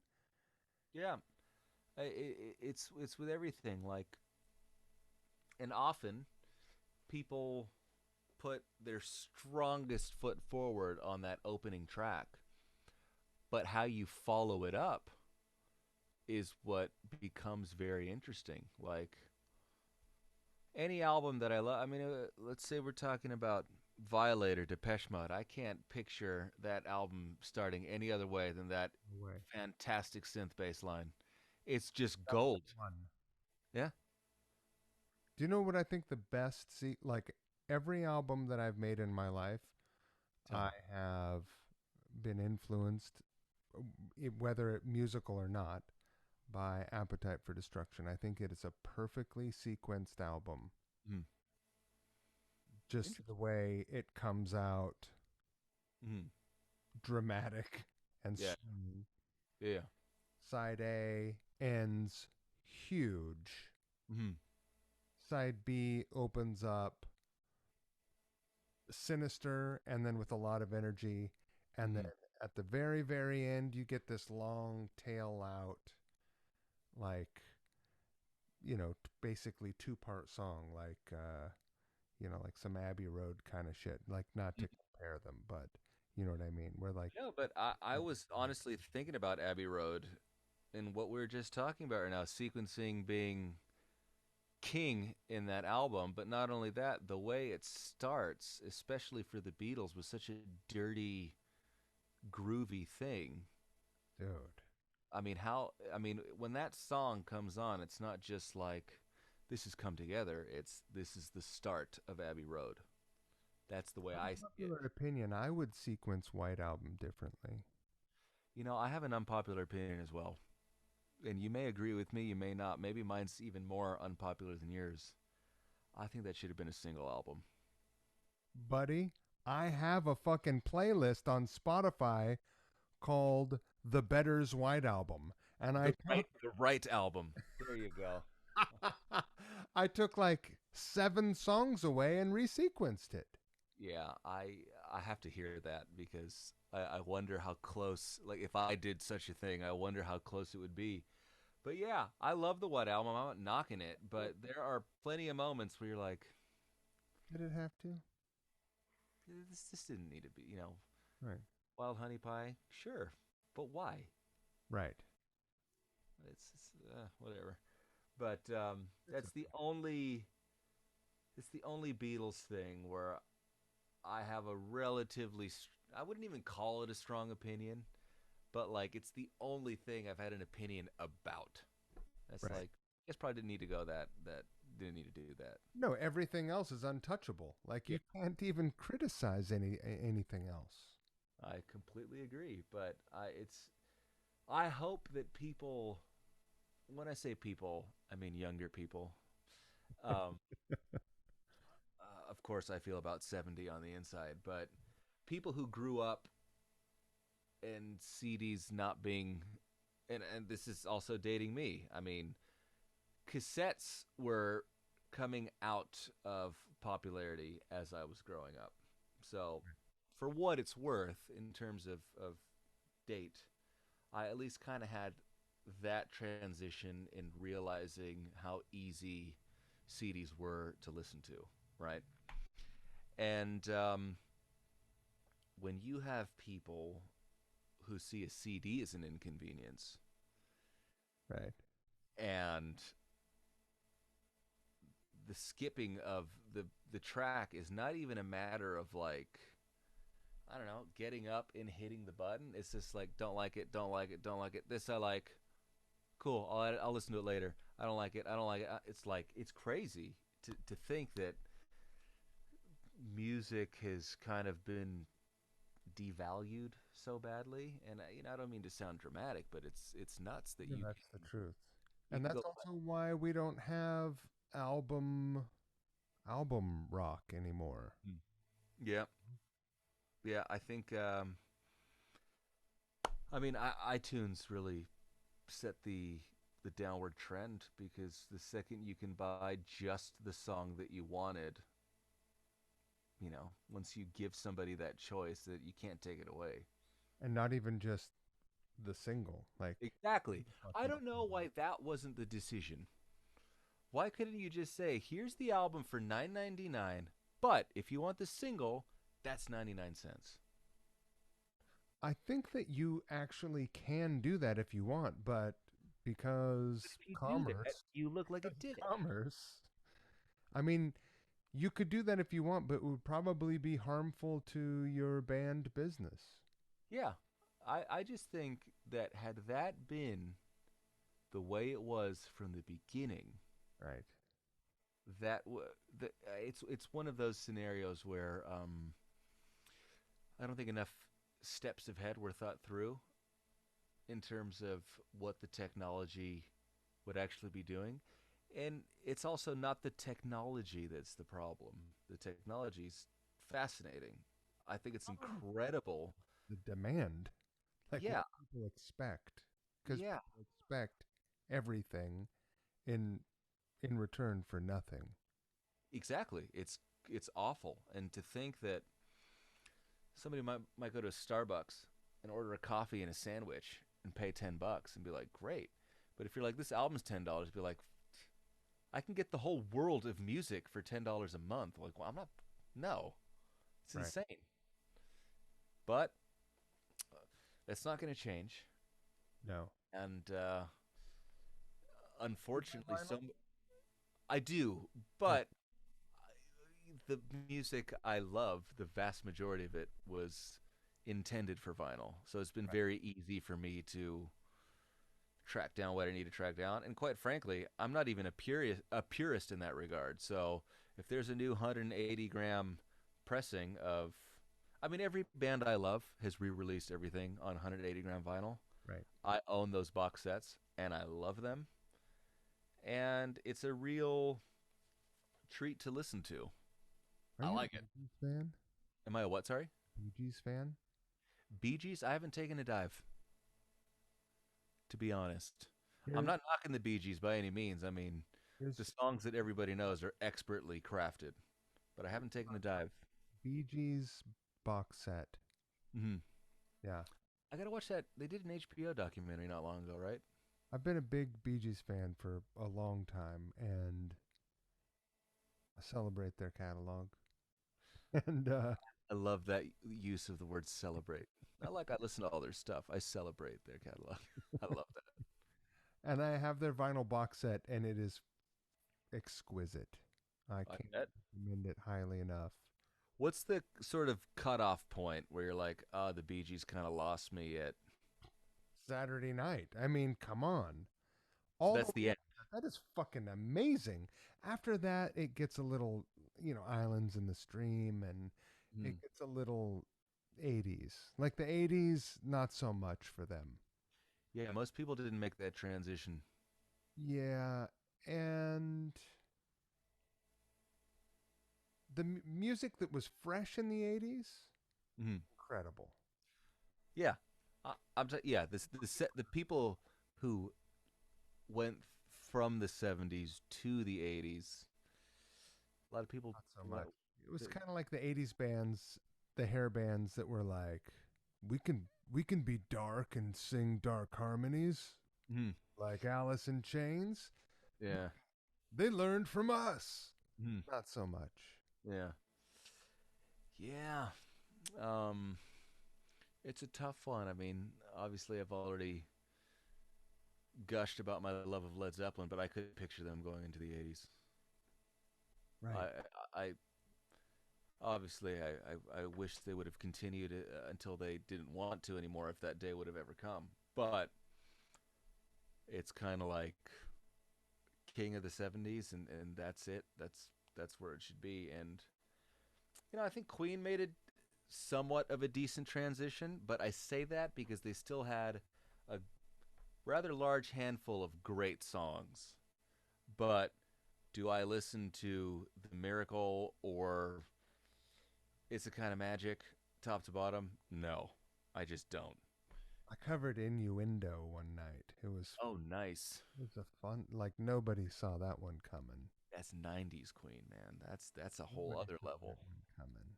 Yeah. Uh, yeah, buddy.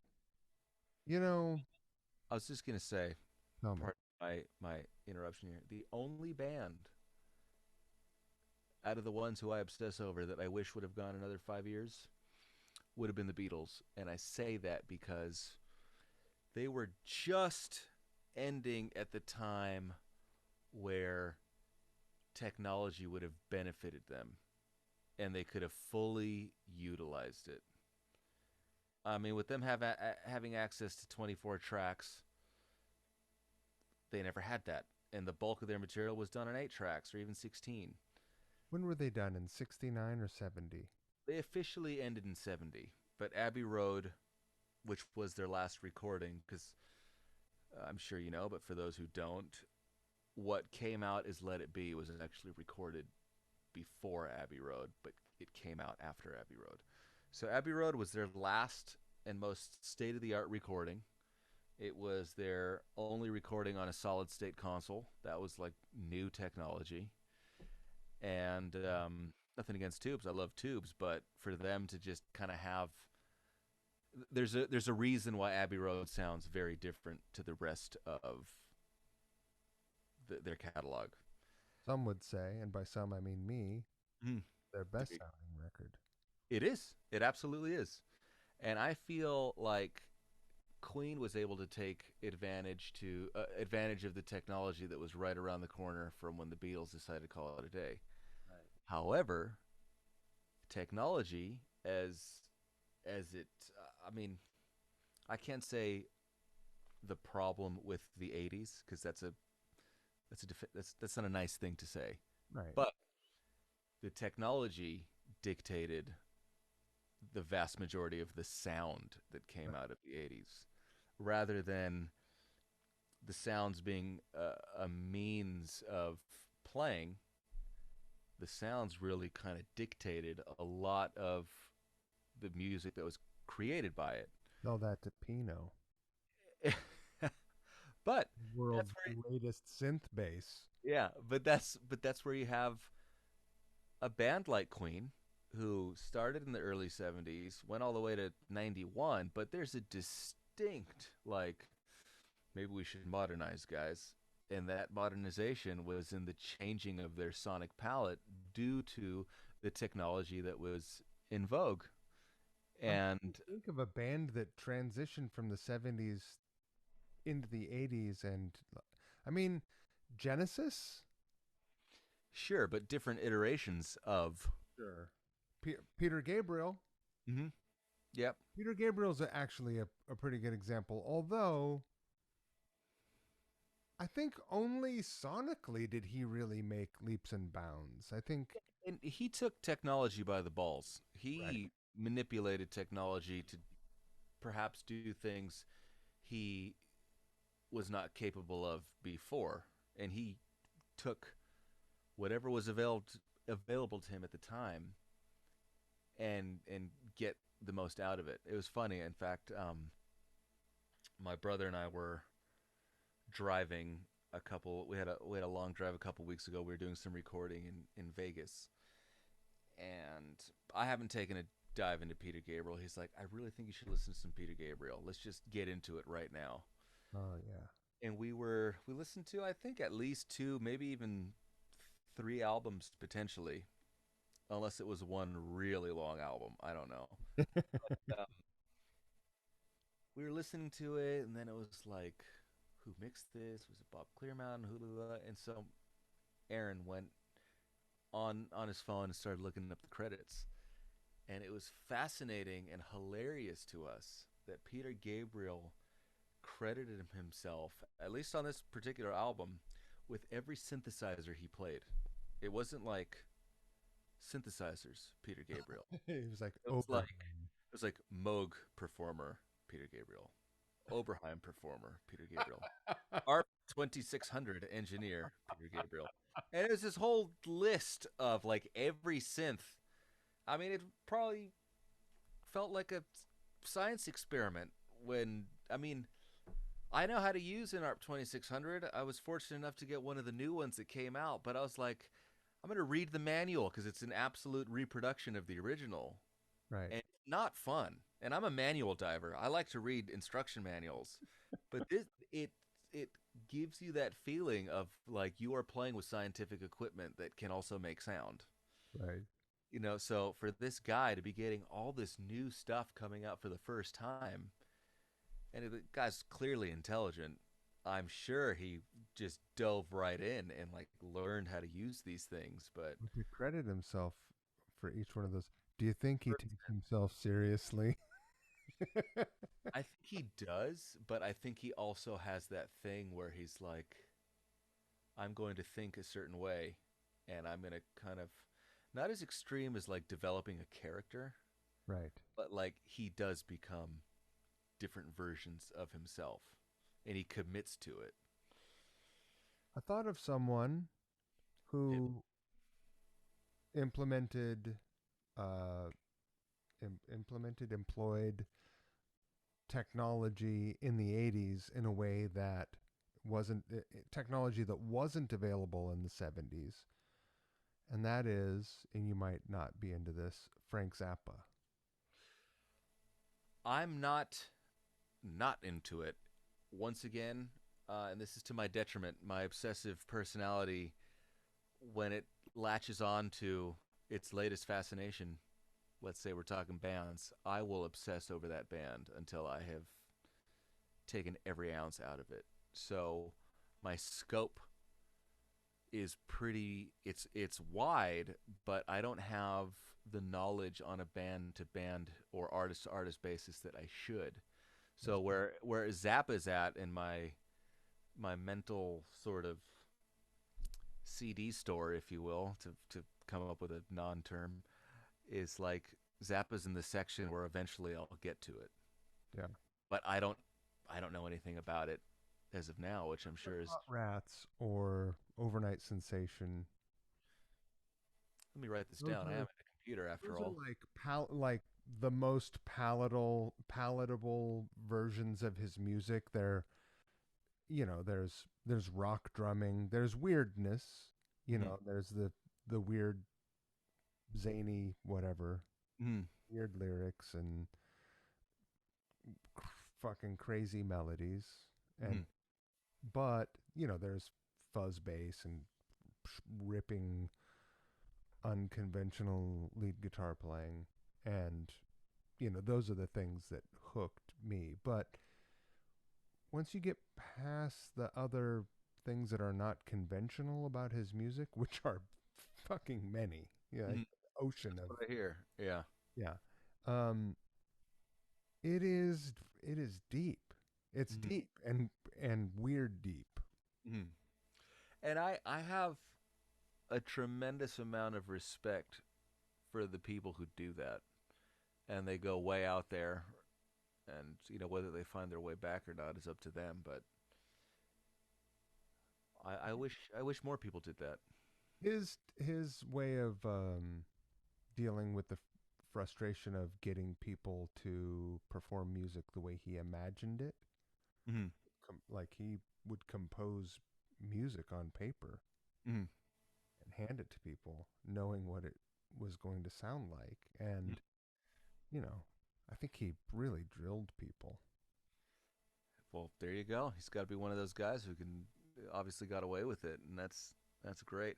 You talk about writing music on paper, and I don't notate anything because it's just record it and be done with it. But it's funny. I've really taken a keen interest in film scoring, especially since the pandemic. It's something I've wanted to get into for a good few years now, but all of a sudden having all this time on my hands with all tour dates vanishing, I really got into it. And my favorite movies are, you know, they're no surprises, but the vast majority of them are John Williams scores. And I think he's the greatest.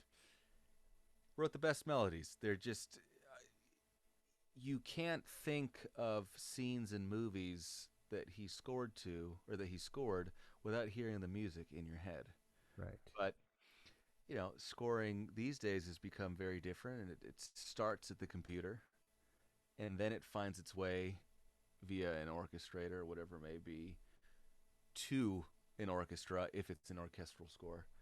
But I'm learning all these things that will make my workflow more efficient and easier. But I was talking to my wife about this, and she knows I obsess over John Williams and whatever it is that I'm doing. And I was telling her, I was like, isn't it amazing that John Williams is never written with a computer? And she's like, what do you mean? I'm like, how does he do it?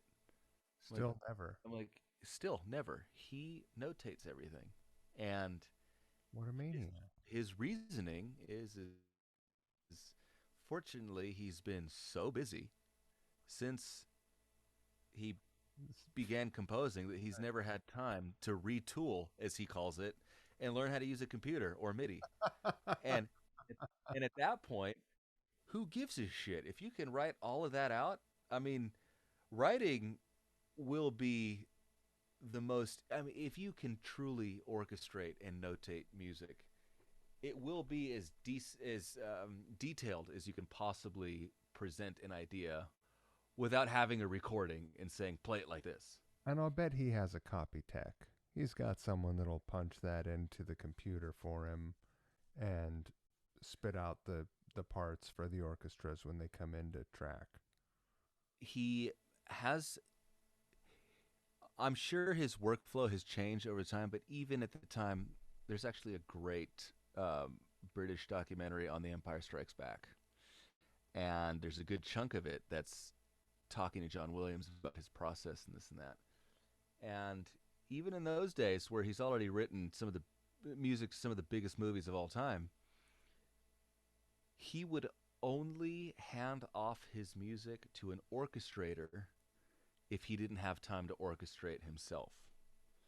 But he sketches his music so detailed that when he hands it off to an orchestrator, there's nothing left to interpretation.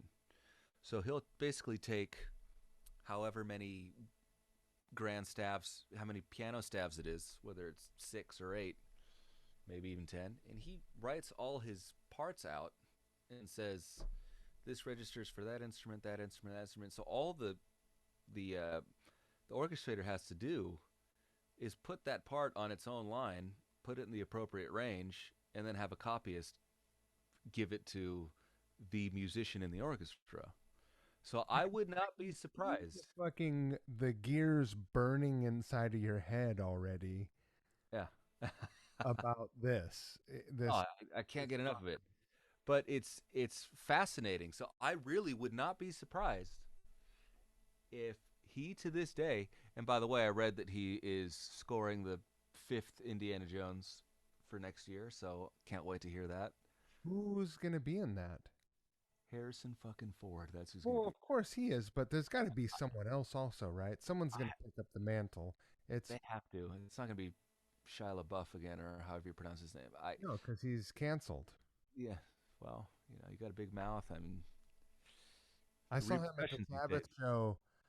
He was still. I don't. I try to not make fun of people. I'm a sober guy, but I saw him. Messy. He was fucking ready. He was like not trying to blend into the crowd Well, that'll do it. at the Hollywood Bowl, just like rolling up the aisle, That screaming. that is awful. That is terrible. Well, hey, I hope he gets it together. I always want the best for people. That's what I want. that's really nice of you. I'm the kind of person who wants people to get what they deserve, and that's double-sided. I The think people that that deserve people great things, deserve yeah.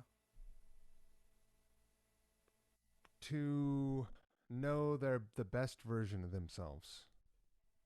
And when they do, and I think that that's a lifelong journey, Mhm. and I think that the closer you get to death, hopefully the better you get as a person because you're becoming a better version of yourself. And I think that people who are lost or damaged or they haven't processed certain traumas in their life. Yeah, I mean, there are many things that go into what creates characters that we're talking about. The thing But that I also drives me nuts. people pull it together and have some self-realization and get themselves to a point where they can forgive themselves and then seek some forgiveness from people that they've maybe. Yeah, and for their sakes, hopefully that is achievable. I suppose a lot of my attitude in this regard comes from bands who say took their success for granted Right. and pissed it all away when there are so many people out there who are hard workers and are frankly better and more talented and smarter and all the things that truly play into the greatest of the greats. I mean, the greatest of the greats are there because they obviously put in the work and the time, but they also were smart enough to sustain it and keep it growing. Obviously, all bands break up and everything has an expiration date, but and whether it's the bands or surrounding themselves with management who's brilliant, I mean, not everybody's a rocket scientist, but and I Wait, don't know what you rocket trying to tell science. me that not every musician is a fucking Einstein? Exactly, exactly. But it's tough. It's always boiled my blood. So, and I'm not. This isn't a anti Shia LaBeouf session here by any means. But and if I'm mispronouncing his name, I apologize. But I don't know how to say to his have such immense success as a child, get into your young adult life, and somehow find a way to piss all over it, I'm just like, oh man, what are you doing? Well, look at uh yeah, I feel like a dipshit. I mean, Why? you live in fucking LA. Like you're surrounded by people who like I think that you're an exception to someone who started young Mm. and seemingly hasn't fucking burned the house down yet. You know what I mean? Like look at fucking Iron Man. Mm. That guy was, Mm. that guy was living less than zero. You're talking about Robert Downey Jr. right now? Yeah. I mean, This he kid, was a fucking mess. He seemed like a lost cause. Am I right? I don't know enough about him to be honest with you. I've actually recently watched all the Iron Mans like within the last couple weeks because I just missed out on the whole Oh, they're fucking awesome. Marvel thing. My wife loves them, so it's like, all right, I'll give it a shot. And it's been far more enjoyable than I thought. But Yeah. so I've actually recently watched those movies and a few others that he's been in because we try to watch a movie at least every couple of nights, ideally every night, because then I learn from them for musical purposes, and hopefully they're entertaining as well. But yeah, I have heard that he had a dark period. No, he seemed like he was, you expected that he was going to be the next headline, the next Mm. like, Robert Downey Jr. dies age 26 or whatever. Mm. But but he pulled through and he seems like a fucking ace human now. Mm. Yeah, there's actually a video of him and Sting singing "Driven to Tears." Have you seen that? Yeah, it's great. Very impressive. That's Very great. impressive. Good for him. Yeah, and look, perhaps I should pump the brakes a little bit Oh, it's okay. in terms of It's a safe space. how judgmental I seem to appear, because I do realize that regardless of somebody's talent, they may not have been surrounded by the type of guidance that would help them avoid these kinds of missteps. Right. And But it's I been have said this. that whatever age you are when you sort of achieve success, you have an emotional sort of freeze, emotional development freeze at that point. Mhm. But you've already stated that when you were 13, you felt 50. So it's I, it's no I surprise that yeah, you I had my first legitimate life crisis at 16 years old. you had N- your midlife crisis. no joke. It You went was out it and was bought an El legitimate. Camino. Sorry? You went out and bought an El Camino. No, I was like this first band that I told you about that was why I was touring too much to stay in physical high school and show up every day was done, had been dropped from Universal, and wasn't my type of music, but my friends at the time were going to Warp Tour. That's what was happening. And it was actually on my 16th birthday. I'm like, well, if I'm not doing anything, sure. I'll go with you guys and we'll hang out for the day. And I just remember having this feeling of being surrounded by so many shitty bands playing, right? Knuckleheads. all at the same time. Like you walk 5 feet and you're hearing a different shitty band. And I'm not saying everyone was shitty. I'm saying at that moment in time where I was thinking about my life, I was surrounded by just shit music. And I had this thing where the band that was signed was dropped, and I'm looking at myself going like, I know I'm a good drummer. I know I'm better than these bands. Like I really need to get my shit together. I've been playing drums for 8 years now. I really got to get this. I got to figure this out. And I was thoroughly depressed. And I'm not a depressive person. Anxious, sure, but I don't like go in these downward spirals of depression by any means. And No, that's no pun intended there either. But I wasted energy. yeah, I'm not that type of person. But that moment in time, for whatever reason, it's like it's my birthday.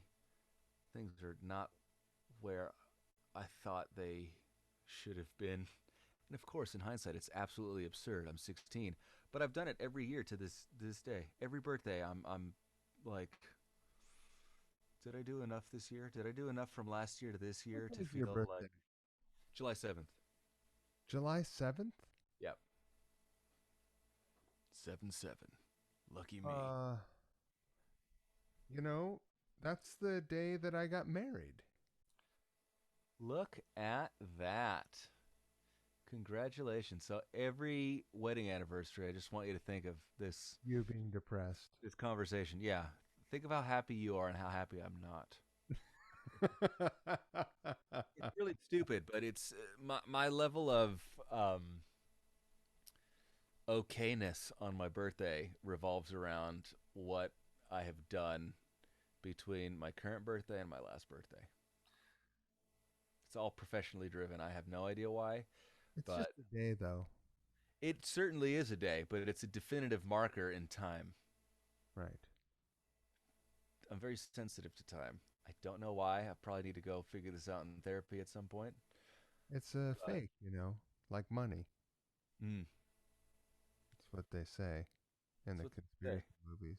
That's why I've bought cryptocurrency with every dime I've ever made. That is not true. I wish that were true, but Did yeah. you did you did you buy your electronic drum kit with cryptocurrency?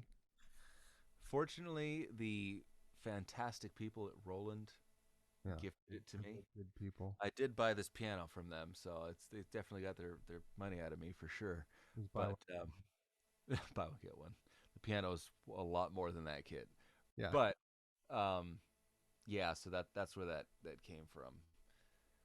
But I yeah, Do a demo? Like, did they bring you into the studio to? yeah. Well, I use such a variety of their products, and considering that they and Boss are the same company, like Boss pedals, I use plenty of that stuff too, especially for recording. So it's been great getting to know those people, and I'm very supportive of companies that I love, especially when they're supportive of me, and they've been a great help with getting me up and running with live stuff. I mean, drummers these days are constantly triggering electronics and samples and whatnot, and that has just become part of what a drummer does these days, and they make great stuff for it. Am I off base? Is Fender and and Boss Roland in bed?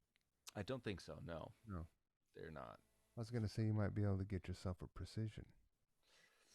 I've got some fine friends at Fender, and I love them dearly. If you want to work. If you want to work, get a P bass. That's what it should say on the back of the neck. That's what their fucking ads should say. Yeah, You know what? I'm gonna recommend that to my good friends over there. I actually need to get a precision bass. I'm back and forth between wanting a like a white one with a black guard, Nice. but I'm really into a like a Pelham green, or what is the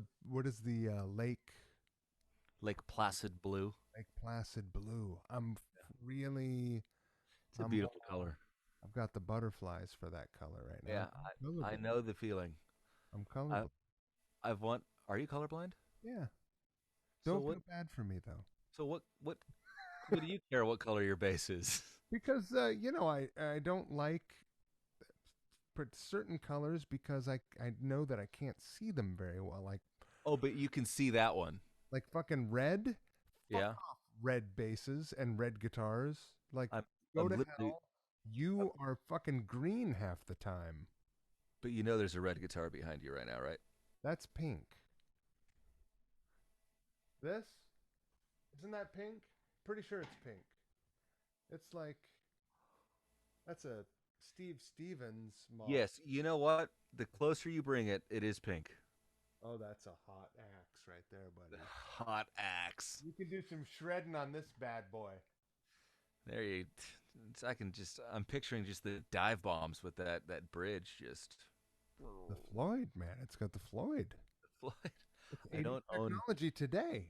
Yeah, I don't own a single Floyd Rose guitar. You should I have I have a friends at Bixby Charvel guitar. can probably help you out.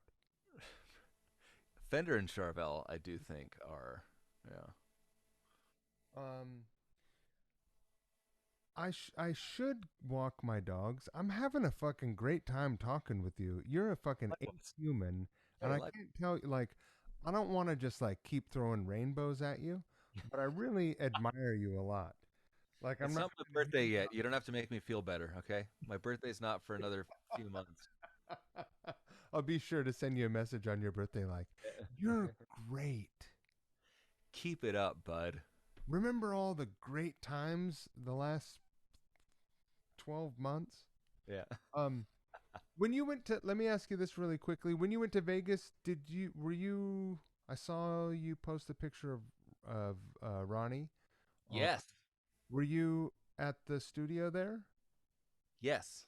I didn't want to be a name dropper, but yeah, we're good friends, and he's got a studio out there, and I've been writing a lot of music post Heart, Mind, Body, and Soul, and he's one of those friends where I'll just be like, "Hey, man, putting out some music. See if you like it," and we're good enough friends for him to respond and say, "I like this. Don't put it out." I'm like, what are you talking about? He's like, "Dude, there's no rush. The world's not working right now. Right. Let's just hang out, mess around for a week. If you hate it, cool. If you like it, cool. But like, just don't put it out." I sent him a master. I'm like, "This is done. It's coming. I'm uploading it like Monday," and he's like, "Don't." So yeah, went to go meet up with him in Vegas a couple of weeks ago, and it was a great time. But yeah, that photo was from that time. He's an ace human. Absolutely, Yeah. absolutely. You know, a lot of people. I probably shouldn't say this. I should probably keep this on the internal thoughts. But like a lot of people, let's say if they're like, "Hey man, I'm in town. Let's get a drink," the wheels would start turning for an excuse.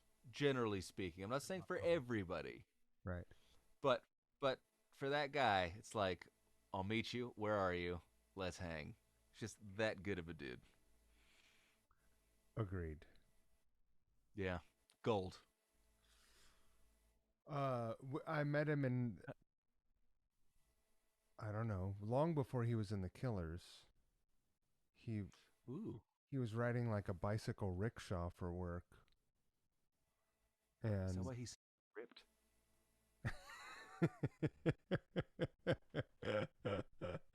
uh, yeah, I'm obviously super stoked to see how things have gone for him. It's incredible.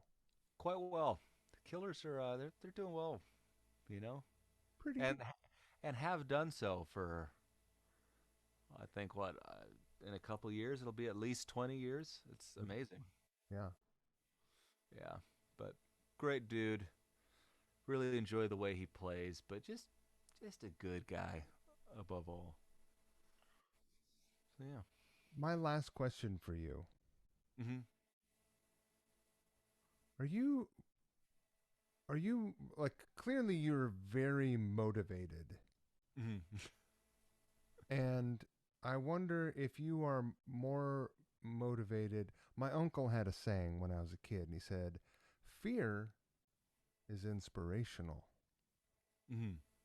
I would. Got chased by the cops a lot and didn't get caught very much. And I'd always say, "How could you get away from the cops so much?" And he Mhm. said, "Well, fear is inspirational." He was That's full of sayings. it's a pretty good saying. And so I guess my question for you is, are you more inspired to By the possibility of failure. are you motivated by the possibility of failure? And do you is your personal disappointment measured by now and what do you measure your feeling of success or failure by? Just by you achieving a musical goal or something greater than that or being able to bring it to people? Well, this is a fantastic, multifaceted question. So we're going to be here for at least another half hour. No, I'm kidding. But um, very good question, and I can answer all the stages of it. I'm motivated by a couple of things, and it might literally be two, but fear of failure is definitely something that's potent to me. Not that I think I'm going to fail. And a lot of people find the fear of failure crippling, and that's why they don't try to achieve their potential because they don't want to fail. I'm certainly not one of those. But I suppose what would be more accurate than a fear of failure, and certainly more positive, is that I'm very concerned with not reaching my full potential because I think that's a waste. And I want to do anything and everything that I can do and as well as it can be done. So there are the flip sides. If you want to look at it negatively, it's like, I don't want to fail. I want to do well. And if you look at it from a more positive side, it's, I want to do everything that I know I'm capable of. So those two things are certainly motivating. Do you Now, think when that's it comes possible though? Or do to you think that that's kind of like a lifelong process of it finding out depends. what you're capable of? It depends, and this is where a matter of perspective changes everything. Um,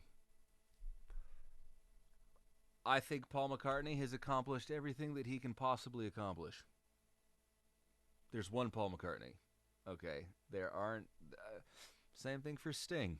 I think that that guy has done everything that he can possibly do, and within himself, I feel these guys would say, I don't have anything to prove to anybody. And these people could have said that 40 years ago and it would have been just as accurate, whether they felt it or not at the time, or whether they feel it now because they're in their 70s, whatever it may be. I don't know. But the perspective you have at a certain moment in time is really valid, and it's also really can be dangerous. I mean, Right. poking fun at my 16-year-old midlife crisis, it felt very real, and I still get that feeling from time to time. But should I have had it at that point in time? Absolutely not. It's absurd. But I can have conversations of about wanting to do more and wanting to accomplish more, and people will tell me, "I think you've done enough." You know how many people would kill to do what you've already done? And I'm like, that's nice and I appreciate that, but I haven't done nearly enough. And it's not for lack of trying or any other reason other than everything playing itself out. You know, I'm always working Yeah. towards something. Yes, I'm always working towards something. So I hope that by the time I'm Sir Paul's age, it would be great to say I've done everything and and that's awesome. But of course, I'm also talking about a guy, and I don't know why I'm using McCartney as an example. There are plenty of examples out there, He's still but he's making got to be. fucking records, man. He is, He's but not retired. he's also Awesome. the most. Yes, um, I'm very happy to say I've met him twice. One of which he actually came up on stage and played, and it was a mind-boggling moment in time. But I was really taken aback at what a nice guy he was. And this goes into what I'm saying as far as literally being the greatest and most successful living songwriter of all time. I Right. mean, there's one person on the planet who can claim that title, and it is without a doubt Paul McCartney.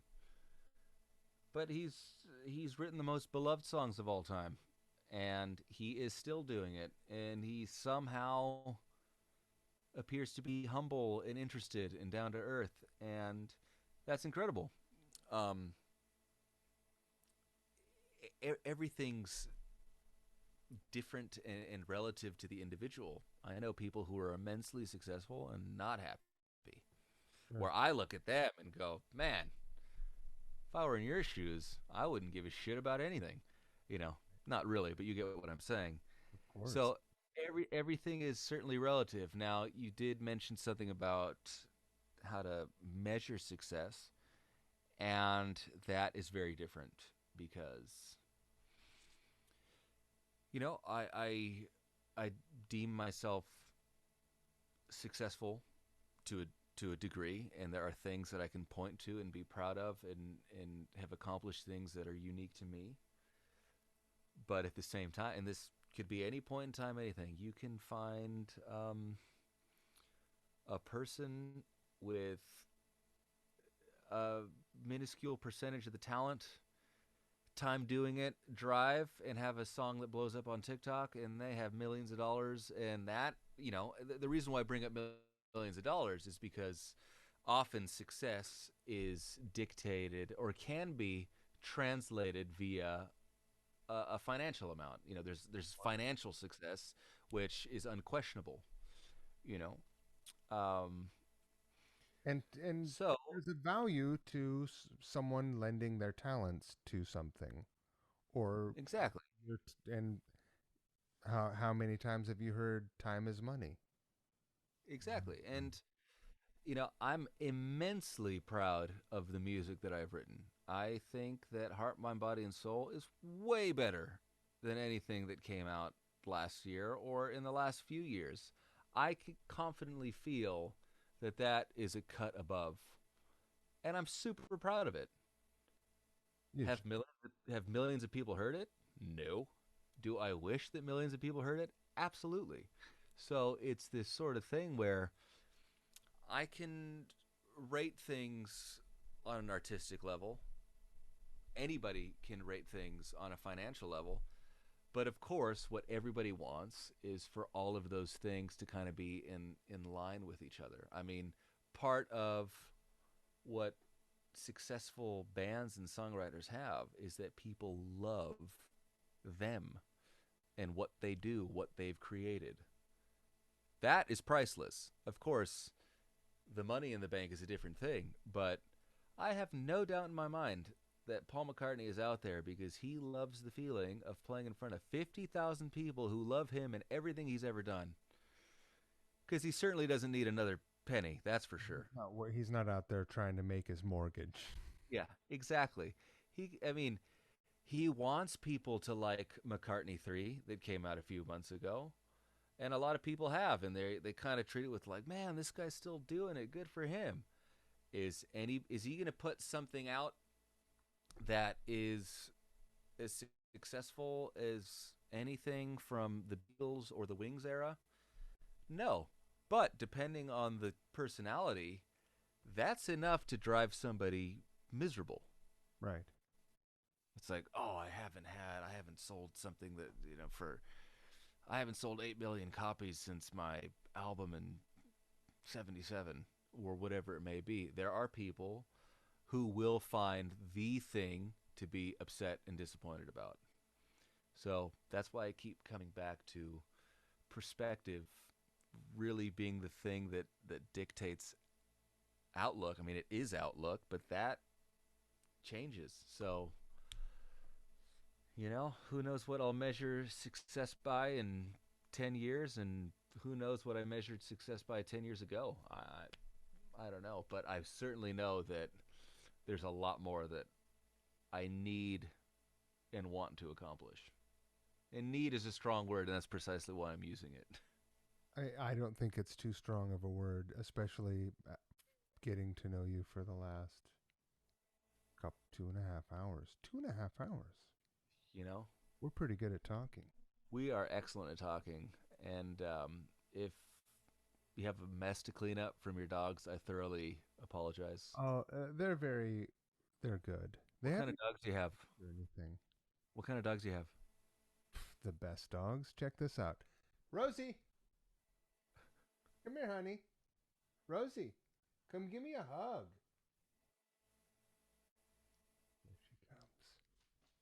Come here, honey. Come here. Oh, come on up here. Come on. Oh, Rosie. Ah, there we go. Rosie, you want What to sit kind on of the microphone? Say hello.